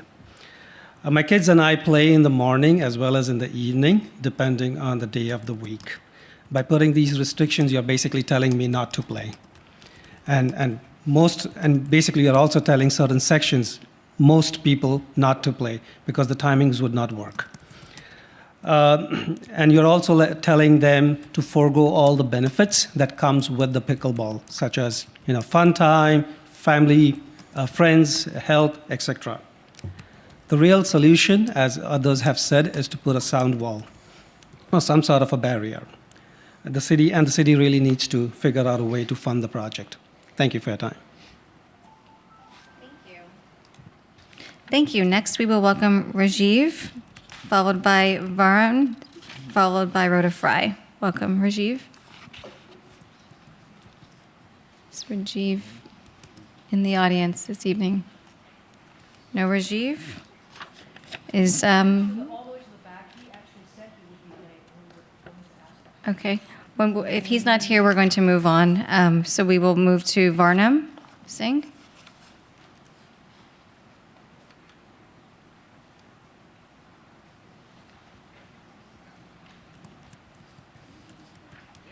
And Varnam, you have two people in your group. Are you speaking as a group this evening? Yes. Okay, thank you. So you'll have 2 minutes this evening. Welcome. Hello, Council, and thank you for allowing us to be here. We're environmental science students from Monte Vista High School, and we are here to voice our concerns about the management of city land and the lack of green space in our community. We are worried about the lack of awareness of invasive versus native plants in our community and how this is leading to a less stable environment. The main issue is invasive species. For example, several years ago, Lake Cunningham had many invasive species, such as poison hemlock and Cape ivy, which were killing nearby native species. Instead of spending time and money micromanaging these invasive plants, it'd be better to replace them with native species so that newly added plants can help the ecosystem, and fertilizer does not need to be wasted on maintaining invasive species. Native plant species can increase biodiversity and can even help us sustain the local environment by providing food and pollination to other local species. Furthermore, we can also use areas with little to no plants to increase biodiversity by planting native plants in those areas. Specific native species will be more ideal than others for addressing the issues of dead spaces and fragile ecosystems. For example, frog fruit is a grass variety that requires minimal water and can be used as a widespread ground cover in parks and lawns. Additionally, sunshine mimosa ground cover is a nitrogen fixation plant and can attract more insects like butterflies and bees nearby. We believe that planting more native species and spreading awareness about dead zones can lead to an increase in tourism, as it makes areas in Cupertino more attractive, also aiding the environment around it. While plants may seem negligible in the short run, they can increase the ground's ability to absorb water and decrease the amount of water pollution in the city, while also maintaining the quality of soil. So even if it doesn't seem like what we're doing is important, in the long term, it can really help just the overall biodiversity of everything in Cupertino. So yeah, that's what it's for. Thank you. Next, we will welcome Rhoda Fry, and then Mayor, we will move into the request to speak virtually. So welcome, Rhoda. Hi, good evening. Disappointed that you're not hearing from neighbors of the pickleball courts. I do not live nearby, but I've heard them, and the noise is really obnoxious. Okay, you can say boo. Now, De Anza College has offered space. I think we should work with De Anza College to get more space for pickleball. So I hope you look at that, because the people who live there deserve to have their peace. And when they moved there, pickleball wasn't there, that level of noise wasn't there. Anyway, I came here for actually another reason. Flock cameras. Now, I understand that Santa Clara County said we can't do them anymore, and we should rip them out. And turns out that Sunnyvale has figured out how to not rip them out. And I think we should do that too. And after we've re-engaged them, we should use them. Very disappointing to hear about the lack of sheriff response when we know who license plates on people who've committed crimes. I went to a block meeting, and hearing from residents that they've shown their personal cameras, a whole bunch of neighborhood cameras, the sheriffs, and they're not moving forward on investigating thefts here. So this is a two-part solution, and I hope you can move forward on it. Thank you.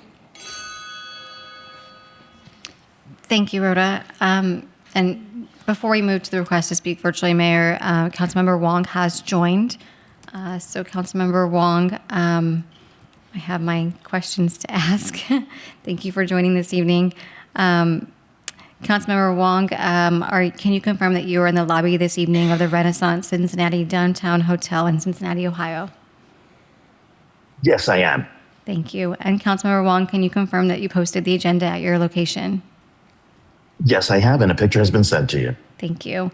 And Councilmember Wong, are there any individuals over the age of 18 with you, and has anyone indicated to you that they intend to make public comment or address the council this evening? None at this moment. Thank you. I'll rely on you to notify me if any members of the public wishes to speak from your location. Thank you. I will. Thank you. And Mayor, Council, at this time, we will move to request to speak virtually under oral communications, and we have 5 requests, five hands raised virtually. We will welcome, in the following order, Tracy Kosol-Sharon, Peggy Griffin, Colin User 1, San Rao, followed by Jennifer Griffin. So welcome, Tracy. Good evening, City Council. My name is Tracy Kosol-Sharon. I serve as chair of the Cupertino Planning Commission. And tonight, at the direction of the Commission on April 14th, 2026, I wanted to share the results of our Community Noticing Subcommittee report.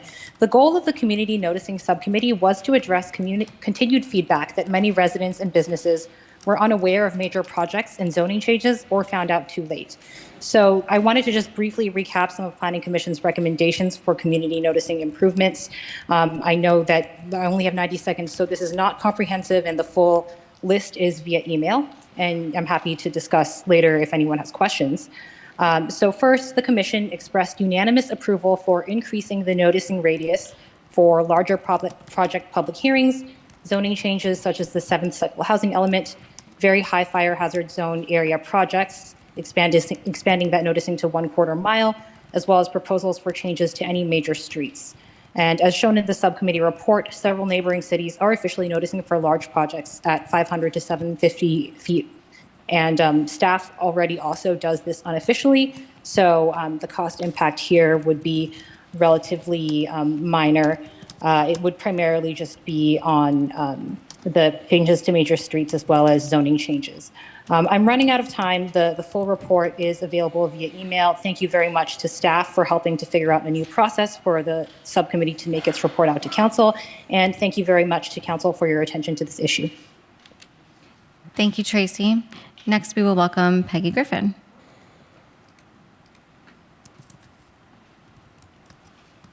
Good evening, council and staff. I want to express my frustration with the politicizing of our government facilities, specifically the grand jury. I mean, it's election time, and all of a sudden there's an election report, and it attacks Councilmember Wang, and it has happened over and over and over again, which changes our perspective on our procedures and our committees and the jury. I don't respect the grand jury anymore because of the politicizing of their reports. I also want to point out that it's time to stop. Calm it down. I'm talking to both sides. Stop it.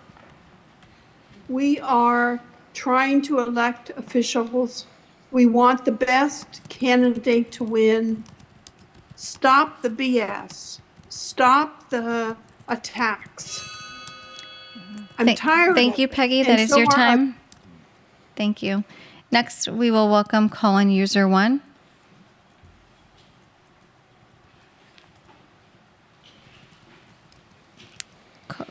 Colin User 1, are you there? Hello?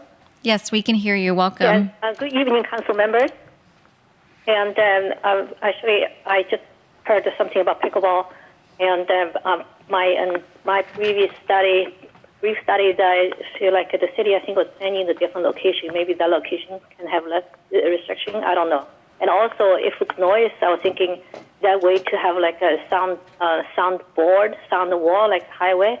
I mean, just some sorts. That's just a quick thought. I think I need to do a little more study on it.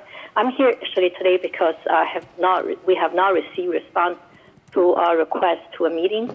And since the second time, 2021, and the property and taken without notice, even belongings. And and we still facing the ongoing sanction and retaliation, like political refugee, and no clear explanation for that long time. And people have similar thing to tell us in even legal field, they never had that long time.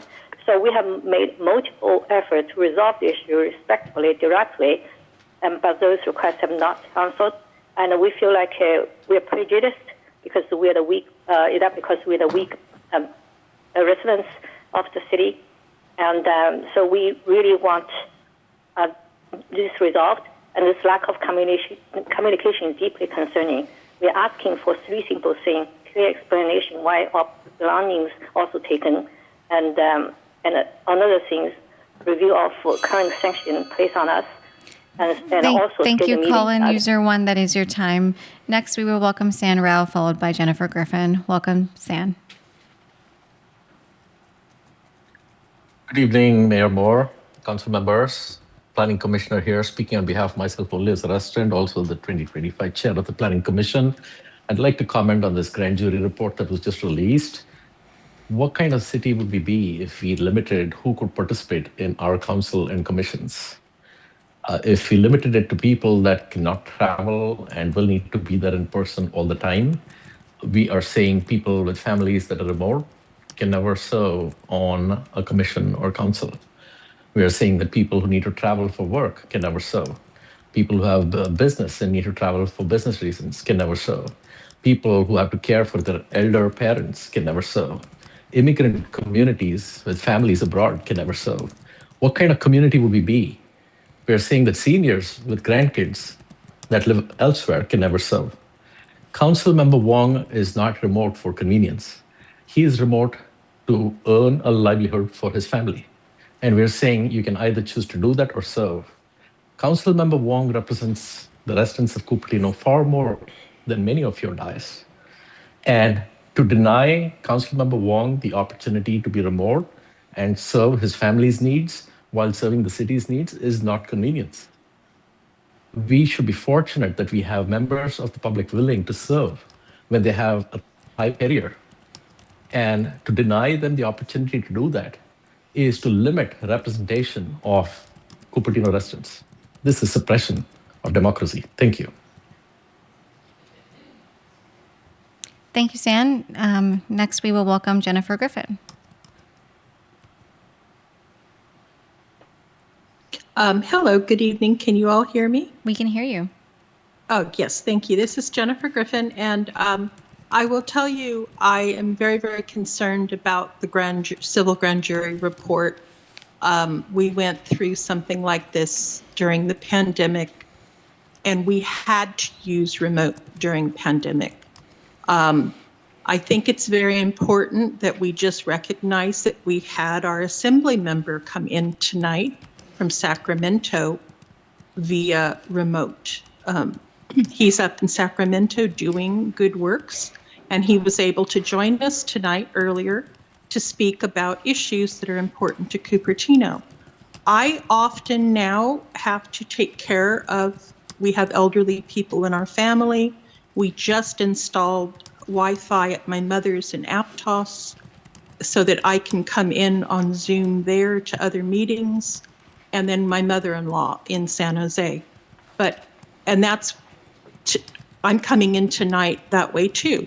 I think that there are decisions that are made about how we come in remotely, and I'm happy with the way things are, that just what the city clerk went through tonight to verify that everything is being done legally for council members, et cetera, commissioners coming in remotely. I don't have a problem with it, and I think it should continue. It really helps. I think I'm all Thank done. you, Jennifer. Am I? Yes, that is your time. Thank you. Good. Thank you. I do have one hand raised, but that hand was raised after the 9-minute cutoff, Mayor. So that concludes the request to speak under oral communications this evening. All right. Thank you, Madam City Clerk. Next is our consent calendar. Madam City Clerk, do we have any items that have been pulled from consent? No, Mayor. Not that I have received. Okay, thank you. Do we have council members who wish to pull an item? Councilmember Fruin? Yes, I'm not asking to pull an item, but I do want to make separate comments on item 14. Okay.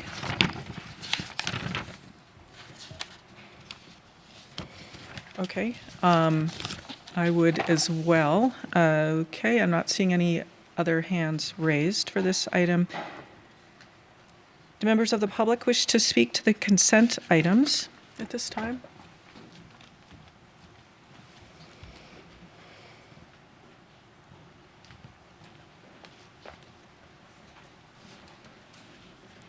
Mayor, at this time, I have one request to speak in person. I currently see one hand raised virtually. Okay. Okay, so at this time, this speaker card does not have a name. Rhoda. Okay, so we will welcome Rhoda, and then we'll go to the request to speak virtually. Just as a reminder, members of the public wishing to speak regarding any items on the consent calendar shall submit a request to speak card or raise their hand virtually within the first 9 minutes of the start of this public comment period or before the public comment period is closed, whichever comes first. Welcome, Rhoda. I managed to fill everything out except for my name. My apologies.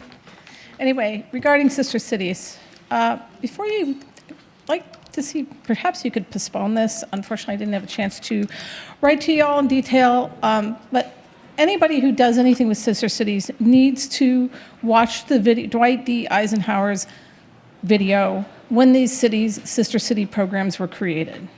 These were created for neighbor to neighbor. It was actually, that was what it was about. It was grassroots diplomacy. It wasn't about diplomat to diplomat. And I think that we should not have any city staff go on sister city trips. If they do, they should do it on their own time and on their own dime. We should not be having PTO for staff going on sister city trips or paid time. It's wrong. And it goes against what the sister cities programs are about. If there is a staff person who wants to put on their regular normal person hat, they can take vacation time and open their own wallets and go on the trip, just like everybody else does. But I've seen this so many times also in the past among council members who went on many, many trips. Also, abuse of expenses. There's a little bit of a disconnect when city employees, although they're not supposed to travel internationally, but when city employees do travel, they're not supposed to travel business class. However, we have seen city council members travel business class and have half that ticket reimbursed, or stay at luxury hotels and have half of that reimbursed. That's wrong.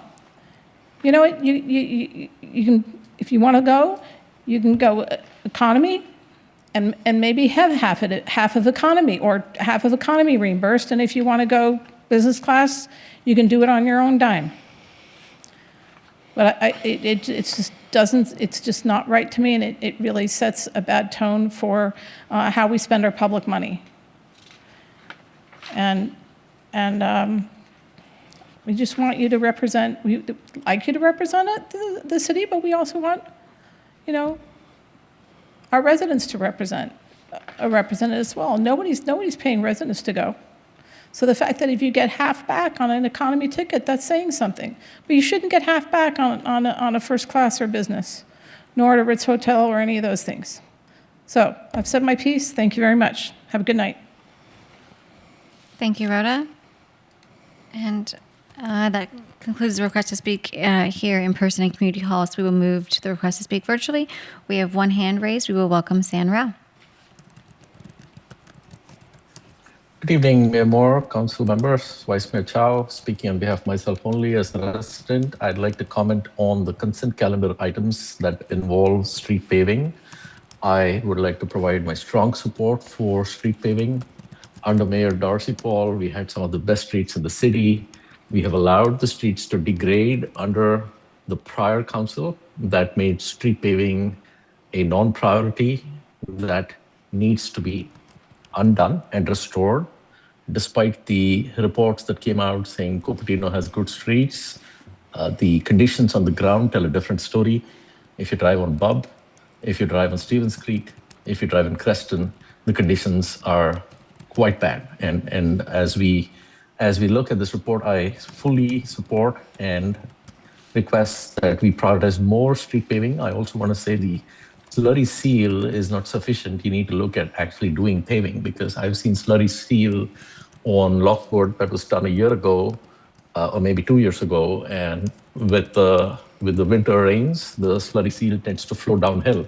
So when you use slurry seal on streets that have a gradient, the slurry seal flows downhill, and then if you come look at Lockwood now, you'll see quite a bit of striations where the slurry seal flew downhill or basically went downhill after the rains. I also want to point out Creston has been ignored in this process. I have a number of streets in the northwest corner of the city to the east of Hotel and to the north of Vista Knoll. So I'd encourage Public Works Director Mosley, if you'd like to come out for a drive, I'd like to take him around. Starling Drive, Baxter Drive, Creston Drive, Ainsworth Drive. A number of these streets are in really bad condition. Just because they're the far end of the city shouldn't mean that they should be ignored.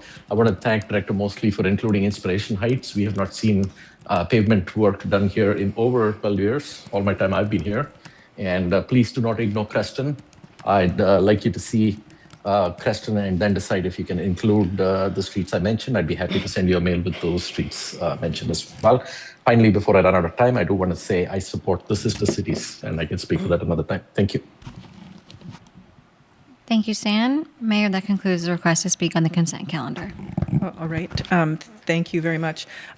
With regards to item 14, I did get an email from Mayor Turner that he has 3 other cities which have signed on to his letter as it is, and he will be sending it tomorrow, if that helps. So I'm not sure if this item is a moot point because of that. Councilmember Fruin, do you have some thoughts on the matter?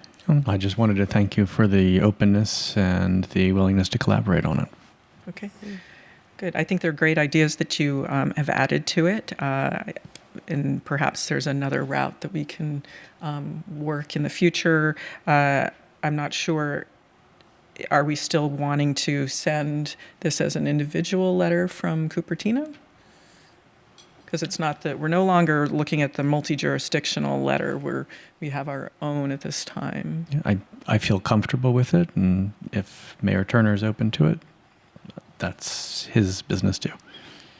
Okay, so he's already sending the one that he's written up, so we can send one independently. Okay, so I'd like to make a motion to break out item 14 to vote on it separately from the rest of the consent calendar. Do I have a second? Second. Second, okay.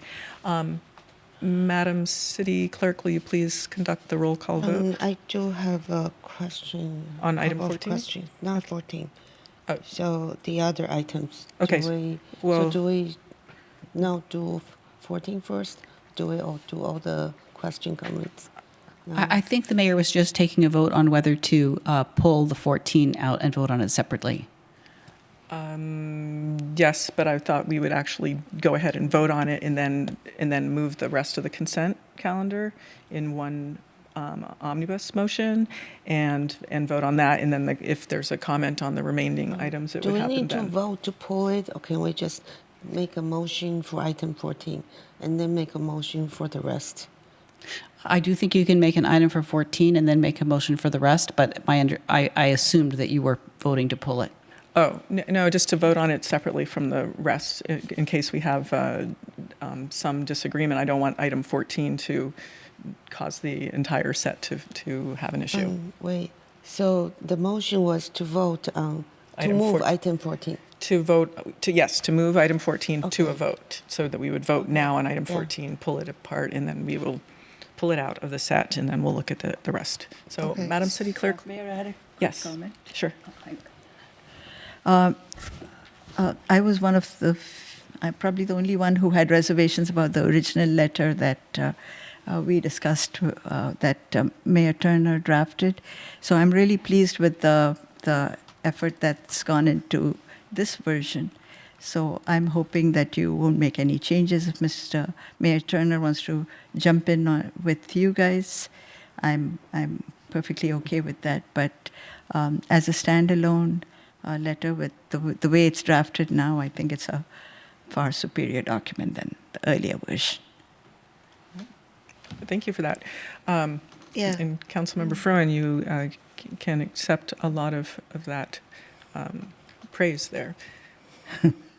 Okay. So, Madam City Clerk, will you please conduct the roll call vote? Yes, Mayor. Did we have a second? And I apologize if I did. Vice Mayor? I seconded. Okay, thank you.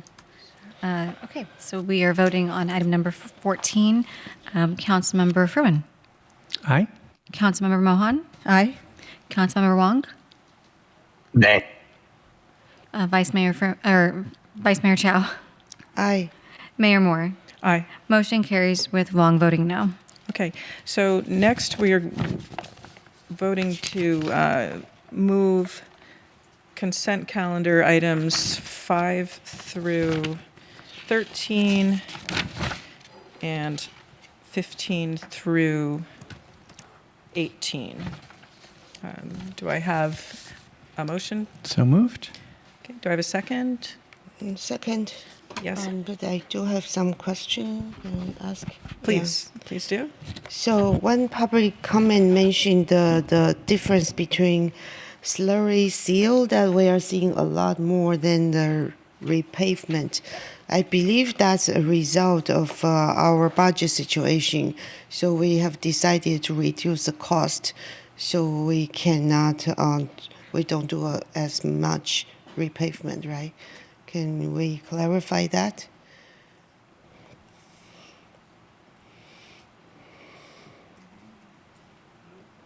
Is this working? There it is.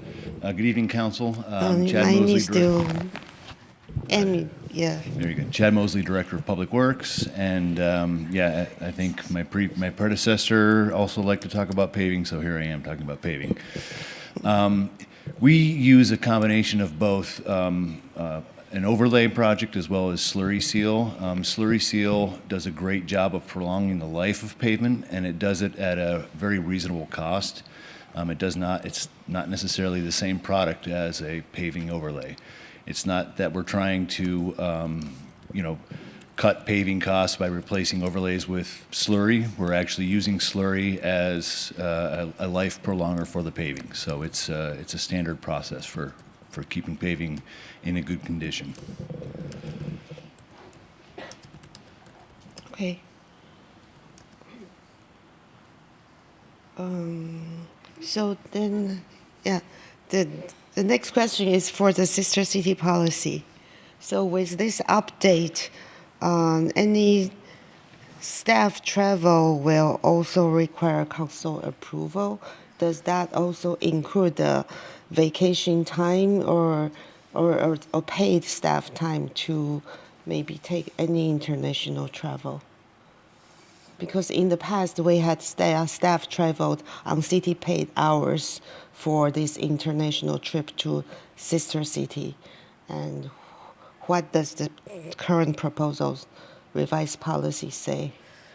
So it doesn't, the policy doesn't go into the details of the time. It does clarify, though, if there's staff travel involved, that it will come to council for approval. So that might be the... Only the traveling cost or the approval also for the to stated purpose to allow paid staff time overseas? I think all inclusive. So if it's council approved staff travel, that means it's city related. So we would bring... it would be covered by the city in terms of the cost and then the time off. Okay, yeah, it's a little vague in the policy, but I'd like to clarify if that's included. That's good. Yeah. Just want to clarify. So for the current sister city and friendship city, there is no change in the amount of meeting space they can use or any other change, right? We are just No redefining change. terms. Want to confirm We're that? clarifying some of the, the terms, including the staff travel. Yeah, and there's no change to the reservations of meeting space. Or the number of students needed to qualify as Correct. a student delegation. Correct. There is one slight change that we wanted to include is that we have heard, particularly from one sister city group, that they've had difficulty getting visas for student delegations. Whether it's, I don't know what the reasons are, but there are documented reasons that some countries are experiencing difficulty and delays. So we didn't want to limit or be that as a limiting factor. So we've just added that clarifying language that there are other activities, including the community events that sister cities do produce at the moment, may qualify as an alternative to that. Okay, that's fine. Thank you. Councilmember Wong?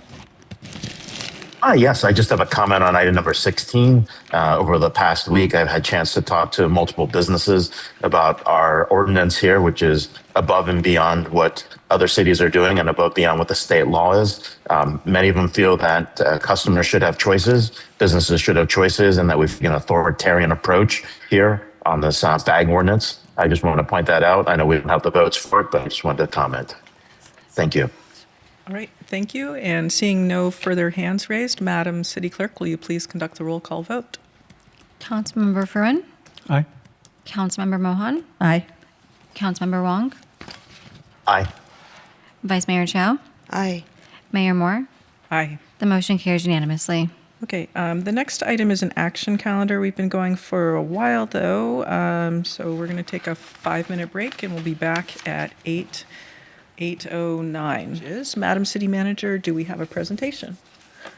Thank you, Mayor. We do not have a presentation, but this item is an introduction and first reading of an ordinance to update various sections of the Cupertino Muni Code to reflect recent organizational changes. These updates are administrative in nature and are intended to align the Muni Code with the city's current structure, including the transition of human resources to the city manager's office and the renaming of Administrative Services Department to the Department of Finance. The proposed amendments ensure that the department names, titles, and responsibilities are accurately reflected, improving clarity and consistency across city operations. I will now turn it over to Jonathan Orozco, who is currently the Acting Director of Administrative Services Department, to walk through the proposed changes. Thank you, Dina, and good evening, Honorable Mayor Moore and council members. It's going to be a short presentation, so jump right into it. Tonight's item is the introduction and first reading of an ordinance updating several sections of the municipal code to reflect the city's recent organizational realignment. These changes are administrative in nature and are intended to improve clarity, consistency, and alignment with how the city is currently structured and operating. As part of the recent reorganization, Human Resources Division has been transitioned to the City Manager's Office to better align the citywide strategy and workforce planning. Additionally, the Department of Administrative Services has been refocused on core financial functions and renamed to the Department of Finance. Importantly, this reorganization does not add staffing or create new executive level positions. It is limited to reporting structure and alignment. The proposed amendments include updating references from administrative services to finance across applicable chapters, reflecting the updated departmental structure within the code, including Department of Finance's focus on accounting, budgeting, and purchasing. And lastly, clarifying roles and responsibilities to align with current operations. These updates span several chapters, including administrative citations, city clerk and treasurer functions, departmental organization, audit committee support, and certain finance-related code sections. Next steps, if City Council introduces the ordinance tonight, staff will return on May 19th for the second reading and adoption. At that time, staff will also bring forward updates to the unrepresented employees policy and compensation program to reflect the departmental name change. That concludes my presentation. I am available for any questions. Thank you very much for the report. Are there any council questions before we open this item up for public comments?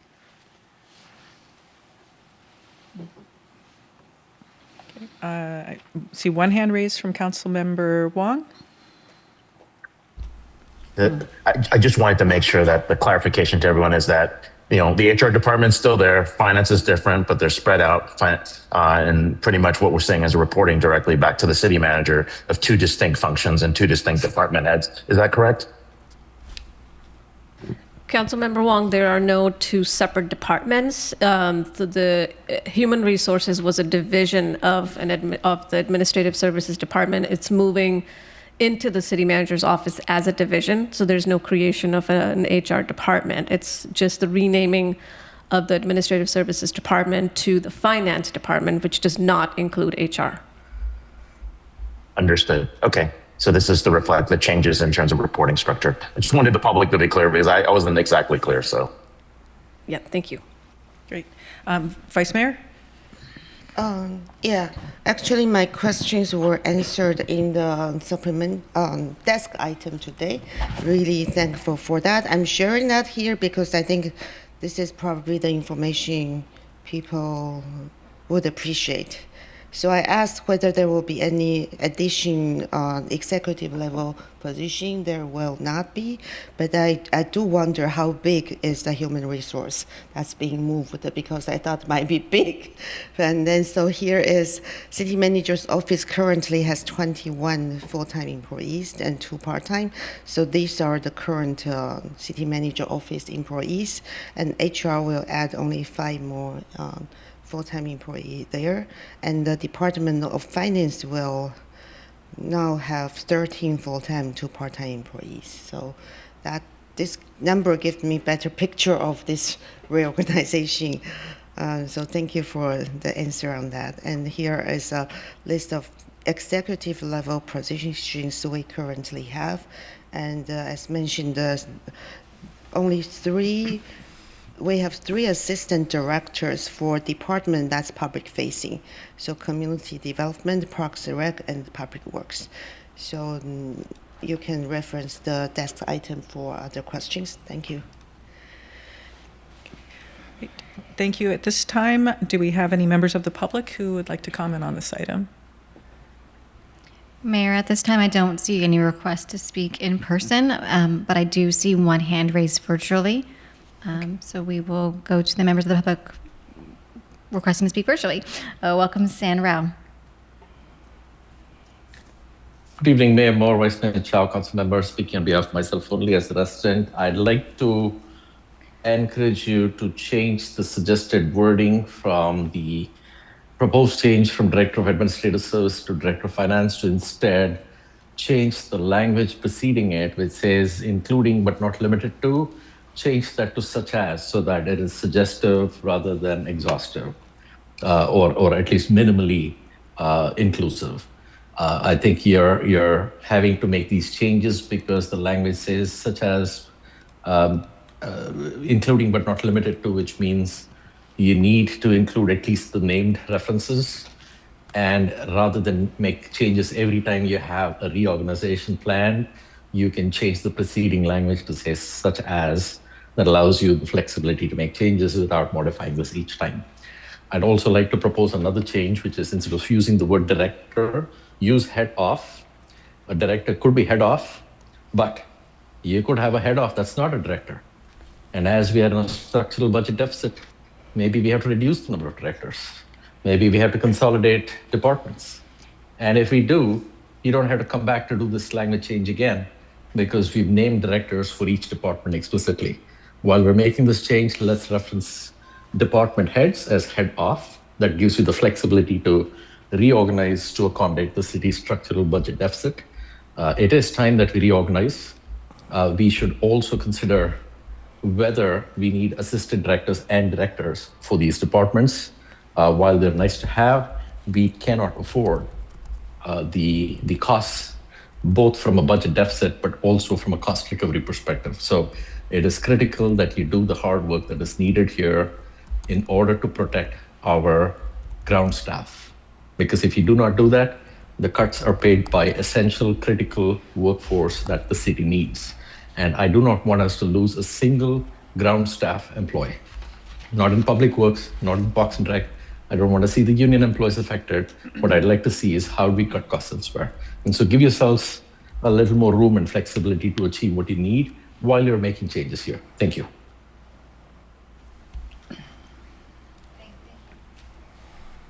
Thank you, Sam. Thank you. Mayor, that concludes the request to speak on this item. Thank you. I do have a quick question for the city attorney.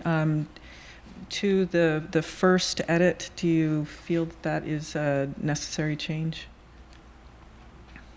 Would you clarify which one you're talking about? It was not the head of the departments. Perhaps another council member caught it a little more clearly, but it was something to change the introduction to the item. Which one? Introduction.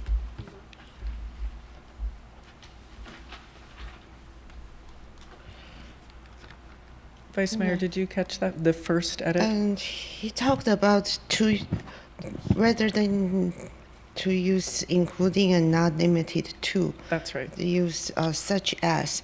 So I looked up the resolution. The only place I can see is this part, the enforcement officer, that's relevant.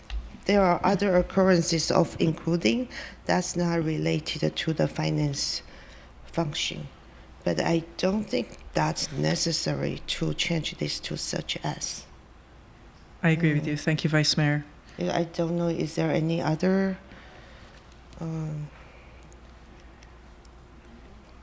Including just means that this includes these, but it's not limited.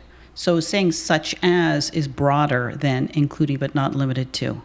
I guess he meant with such as you can even include part of the list, not including is at least this many, you can add more. But I think this is good. All right. Yeah. Thank you. Do we have a motion at this time to approve the recommended happy action? to make a motion, move the recommended action. Second. We have a second from Councilmember Fruin. And do we have any further comments from the council? I will make one that I'm very glad to see this modification happen. To me, it's more logical to have the highest ranking financial officer be our treasurer and separate the duties from HR and finance. And so I'm glad to see this moving forward. I see no other requests to speak. I do have a question. Yeah, sure, Vice Mayor. Oh, sorry. I do think this change makes sense because administrative service covering both functions has been kind of odd. However, I do have a concern that it seems the city manager's office is getting heavier and heavier. So how will the city manager's office be able to handle all of this? Would there be a need to create another department later? Then we add more executive level position. That's my main concern with this. Yeah.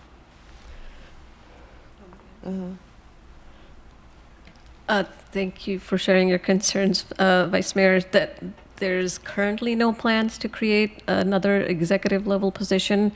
This is something that we are. HR is such a specialized role. It is.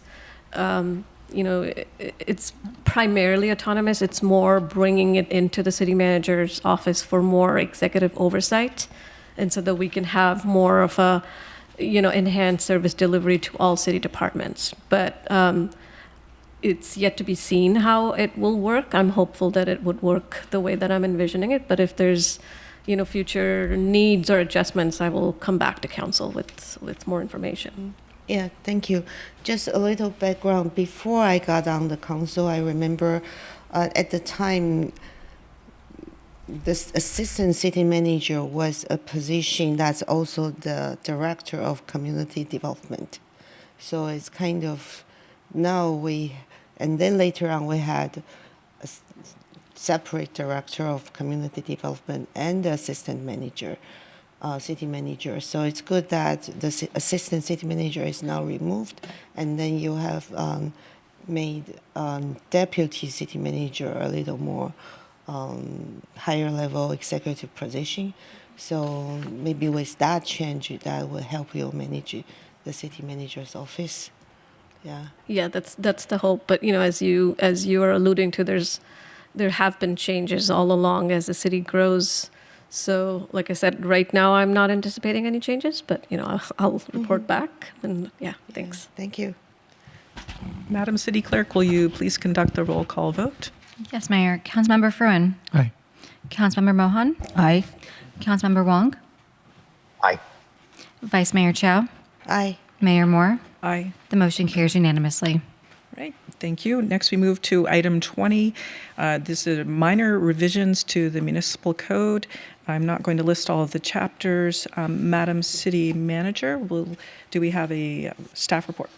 Thank you, Mayor. We do have a staff report, and we do have a short presentation as well. So this item is the annual Muni Code amendments, routine updates that address minor corrections and align the code with state and federal law, as well as our current administrative practices. And I will now turn it over to Deputy City Manager Kirsten Squarsha to present this item.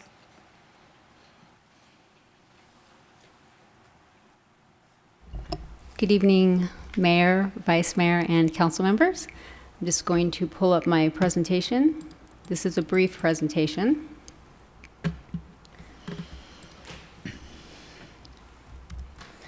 And video, I am sharing my screen. Okay, I see it, great. So this is, this process is a process that the city goes through regularly to correct minor errors and revise outdated municipal code sections. These are routine, and they are intended to make sure that the code is clear and aligned with evolving state and federal laws. Administrative updates are also made to improve business administration, and to clarify, administrative updates are staffing updates. And these proposed updates are not intended to introduce new policy for council consideration this evening. So this slide highlights a summary of the code revisions being proposed. The first item relates to the Brown Act. This is non-substantive. It modernizes special meeting notice provisions by removing outdated delivery methods, such as telegram and personal delivery. The standard method of delivery is electronic communication, though the code does not prescribe the method. Second, update aligns with public works definitions with recent state law, AB 2192, by updating the public works project definition. And we are only suggesting to add a word installation to the list of project activities, so no operational change. Third, this item clarifies business license appeal procedures, including filing deadlines and hearing timelines to improve predictability in scheduled hearings. This is a staff recommendation. So we have this next item relates to the bingo prize limits, which conforms with state law, the penal code, and it increases the maximum cap for prize limits to $500 per game from $250 per game. So we're not discussing bingo fees at all. And a few more. We have also added a definition of stationary mobile equipment to the code. This actually matches recently adopted additions for the RV ordinance. And also, we are recommending removing outdated sales restriction language in the abandoned vehicles chapter. The next change relates to feeding wildlife in city parks. It updates regulation terminology expanded to wildlife instead of simply water. Let's see. Waterfowl. Coots, waterfowl, yes. Thank you. Thank you, Councilmember Rohan. Additionally, it adds clarifying language to advertising and sales restrictions in parks, and essentially that ensures that the city has control over regulation during city events on sales and vending and marketing. And the final update is to conform to FEMA and federal law. It updates flood damage prevention, the flood damage prevention chapter to reflect current FEMA flood insurance study and as well as manufactured home standards. The city does not have manufactured homes, but we still would like to conform with FEMA. And the recommended action before you this evening is to introduce and conduct the first reading of the ordinance, which is ordinance number 26-2284, and it would be amending Muni Code sections 2.04.020. I guess shall I read everything, Mayor? I'll go ahead and go through it. 3.23.020, 5.04.480, 5.32, 130, 11.28.010, 11.28.050, 13.04.130, 13.04.180, 16.52.011, and 16.52.053. I'm a little rusty since I was the city clerk. Thank you. That concludes my presentation. Oh, thank you so much. Do we first have some council clarifying questions on this item? I'm not seeing any. I'll look at Zoom. I don't see a hand raise. Vice Mayor? Yeah. Okay. So, just want to clarify which part is a state requirement, which part is existing practice or anything new. Because, so the bingo fee, I understand the increase from 250 to 500 is to align with the state law, right? Correct. No question about that.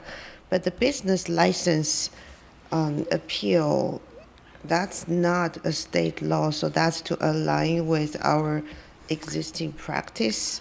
That is correct, Vice Mayor. So we added two section amendments. The first one has to do with the number of days allowed for an appellant to file an appeal. Currently, the code is silent on whether or not that those are business days or calendar days. So we're just clarifying that this timeline is for calendar days for them to submit. So that adds clarity for the appellant on when they need to submit an appeal. The second update just adds a line to clarify when the hearings will be scheduled with the council. Because council does have a recess in August, that could present an issue with being able to meet that timeline. That's one example, but it adds predictability for applicant deadlines and public hearings. So we are not changing the number of days. We're just clarifying these are calendar days. Yes, correct. Yeah, just want to, and then the other thing is the mobile equipment. So it's crossed out is, maybe let me share. Oh, sorry. So I see this section is crossed out. It's unlawful for any person or persons to sell on any public street.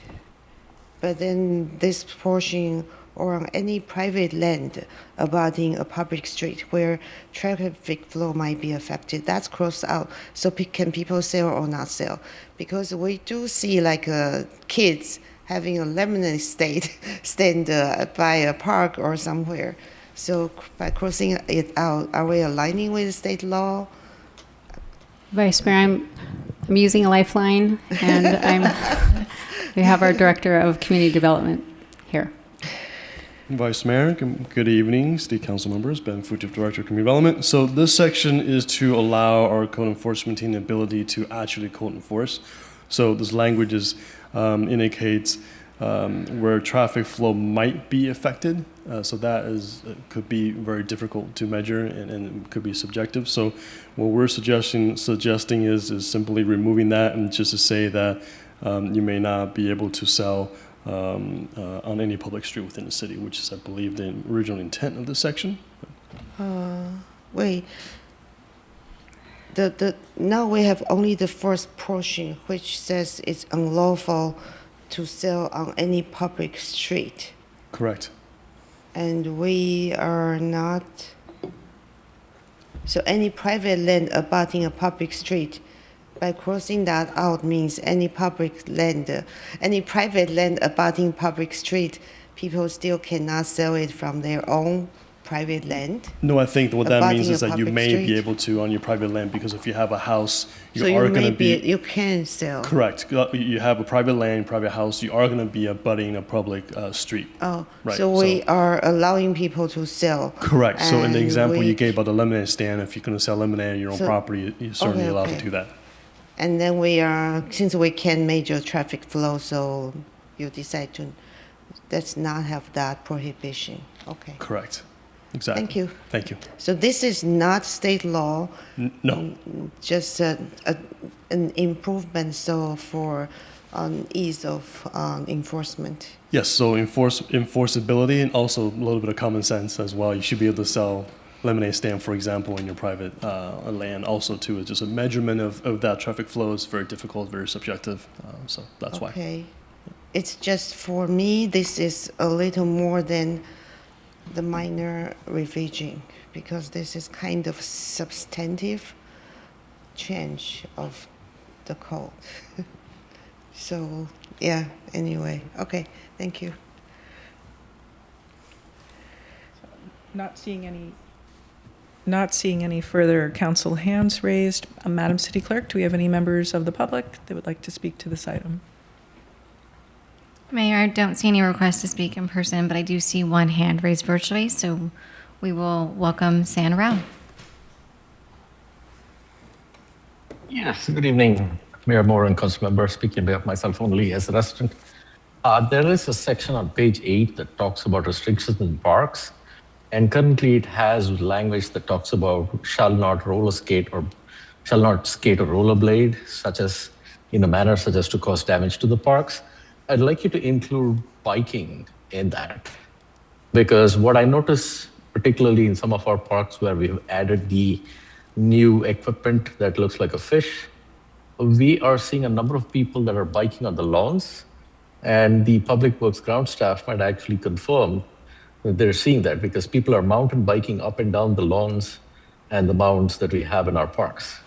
And so if you might consider amending the language to not just talk about skating or rollerblading, but also biking on the lawns so as to not cause damage to the park, that would be great. I also want to remind everyone that we do not have an RV ordinance, we have an oversized vehicle ordinance. The head of code enforcement told me that we cannot enforce an oversized vehicle if it's not an RV, which is completely incorrect. As the 25 chair of planning that led the discussion at planning, we were very careful not to use the language RV anywhere. And I look at the code and it still says oversized vehicles, so I request that you not use the word RV. In fact, the 311 tickets are all using the word RV, and that is inaccurate. The intent of the code is oversized vehicles, which means trucks. And so request you to make sure that we amend any accidental references to RVs because trucks are oversized. Thank you. Thank you, Sam. Mayor, that concludes the request to speak on this item. Thank you. Councilmember Wong, I see your hands raised. Yeah, thank you. I wanted to say this was a great job in terms of cleaning up the code and cleaning up some of the items here. I thought it was well done, and I really appreciate a lot of those amendments. I would second what the caller said, San Rao there, as to oversized versus RV. I think it'd be great to have that clarification in there.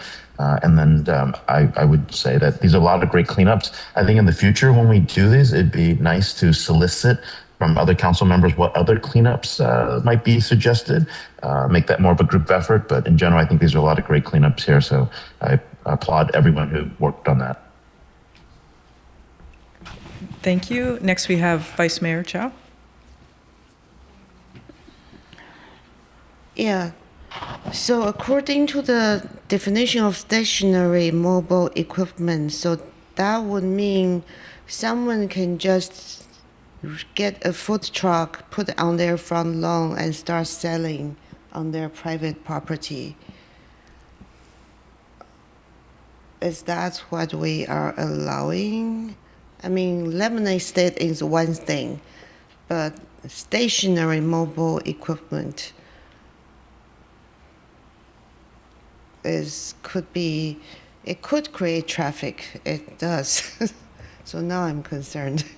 Sure. I think our intent, Ben Fu, sorry, Director of Community Development. So the intent of us modifying that section, adding the stationary mobile equipment because the code references the stationary mobile equipment throughout, but there's no definition. Yeah. So for that section, we're simply just adding a definition to that.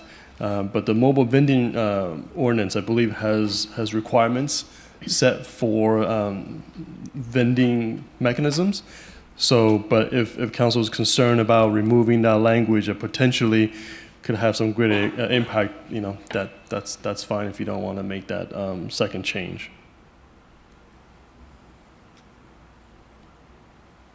So I just want to understand. So with this change that's proposed, let me share this again. So this is from the redlined document. The same thing. So with the removal of this red crossed out line, does that mean someone can have a food truck on their front yard and then sell? No, it doesn't. So it doesn't change our existing permitting process for vending, mobile vending machines. What this is saying is that previously, when you are going to have sales on your own property, it's prohibited when there is a traffic flow issue.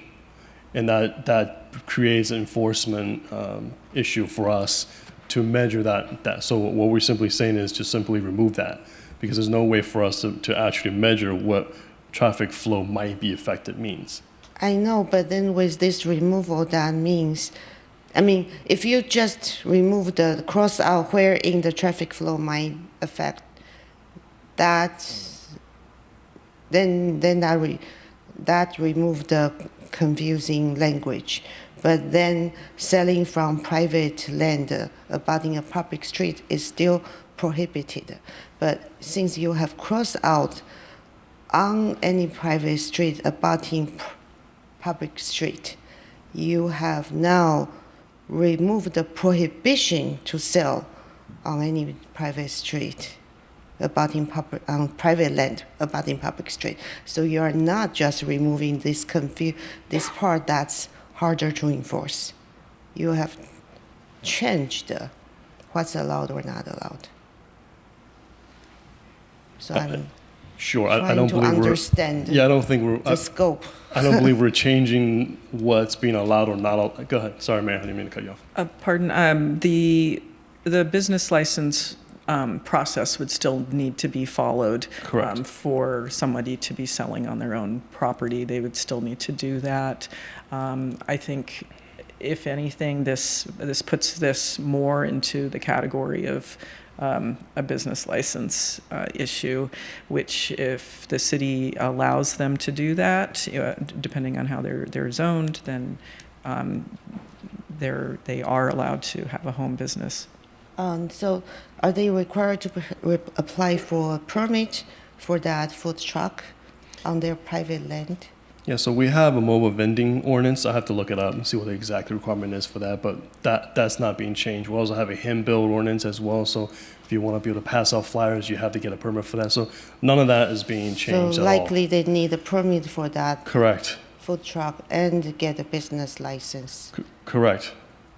If they take it off their property and onto the sidewalk, then there's a sidewalk vending facility. That was something we worked on in 2021. So if that creates any traffic issue, how will the city address that? If it's so popular, that would be. That hasn't been a case. I don't think we've ever had a case where, a lemonade stand is creating a traffic issue in a corner. Okay. So that hasn't happened. Not to say it won't happen, but. But this does change what's allowed or not allowed. This does not just remove traffic flow determination. This actually allowed remove this previous prohibition, right? No, it does not change any of the requirements or anything. All we're saying is that in your staff report, remove language prohibiting the sale from private property. That's exactly what it said in the staff report. Remove language prohibiting the sale on private property. So you have removed that previous prohibition. Vice Mayor, I think that section is That's a actually different section. modified by the where traffic flow may be affected.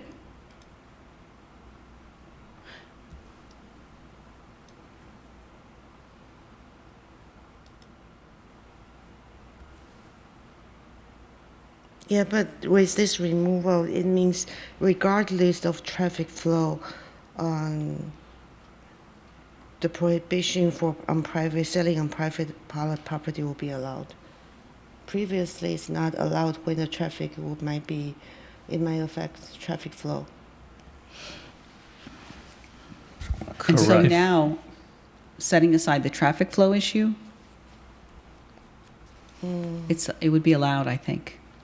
Yeah, I just mean I did not expect a minor revision will make this kind of change. If I might ask a quick Councilmember Fruin? point in clarification, Director Fu, you had said that in essence, this additional language, this conditional language with regard to interfering with traffic flow is essentially unenforceable already. Correct. Okay, so then there really isn't a change because we don't have a means for enforcing that issue. Correct. Okay. So I think that's why this qualifies as a minor edit. For purposes of deliberation, do we have a motion on item 20? I will move the staff recommended action. And do I have a second? I'll second it. Second I'll from second it. Councilmember Wong. Okay. I still see a hand raised from Vice Mayor Chow. No, that's fine. Seeing no further hands raised, Madam City Clerk, will you please conduct the roll call vote? Councilmember Fruin, Aye. Councilmember Mohan, Aye. Councilmember Wong, Aye. Vice Mayor Chow, Aye. Mayor Moore. Aye. The motion carries unanimously. Okay. So item 21 was postponed, and we had no items pulled from the consent calendar. And at the end of this report, we have the manager's report that you may look at, the council member reports, and the future agenda item report. And just to note that any council member wishing to put something on the TBD list, which gets reviewed quarterly, simply email another council member and the city manager to get that item onto the TBD list. So this is a different procedure from the commissions due to the general time constraints at our meetings. However, we've been very efficient with our time. Good job, everyone. With that, this May 5th, 2026 Cinco de Mayo meeting is adjourned.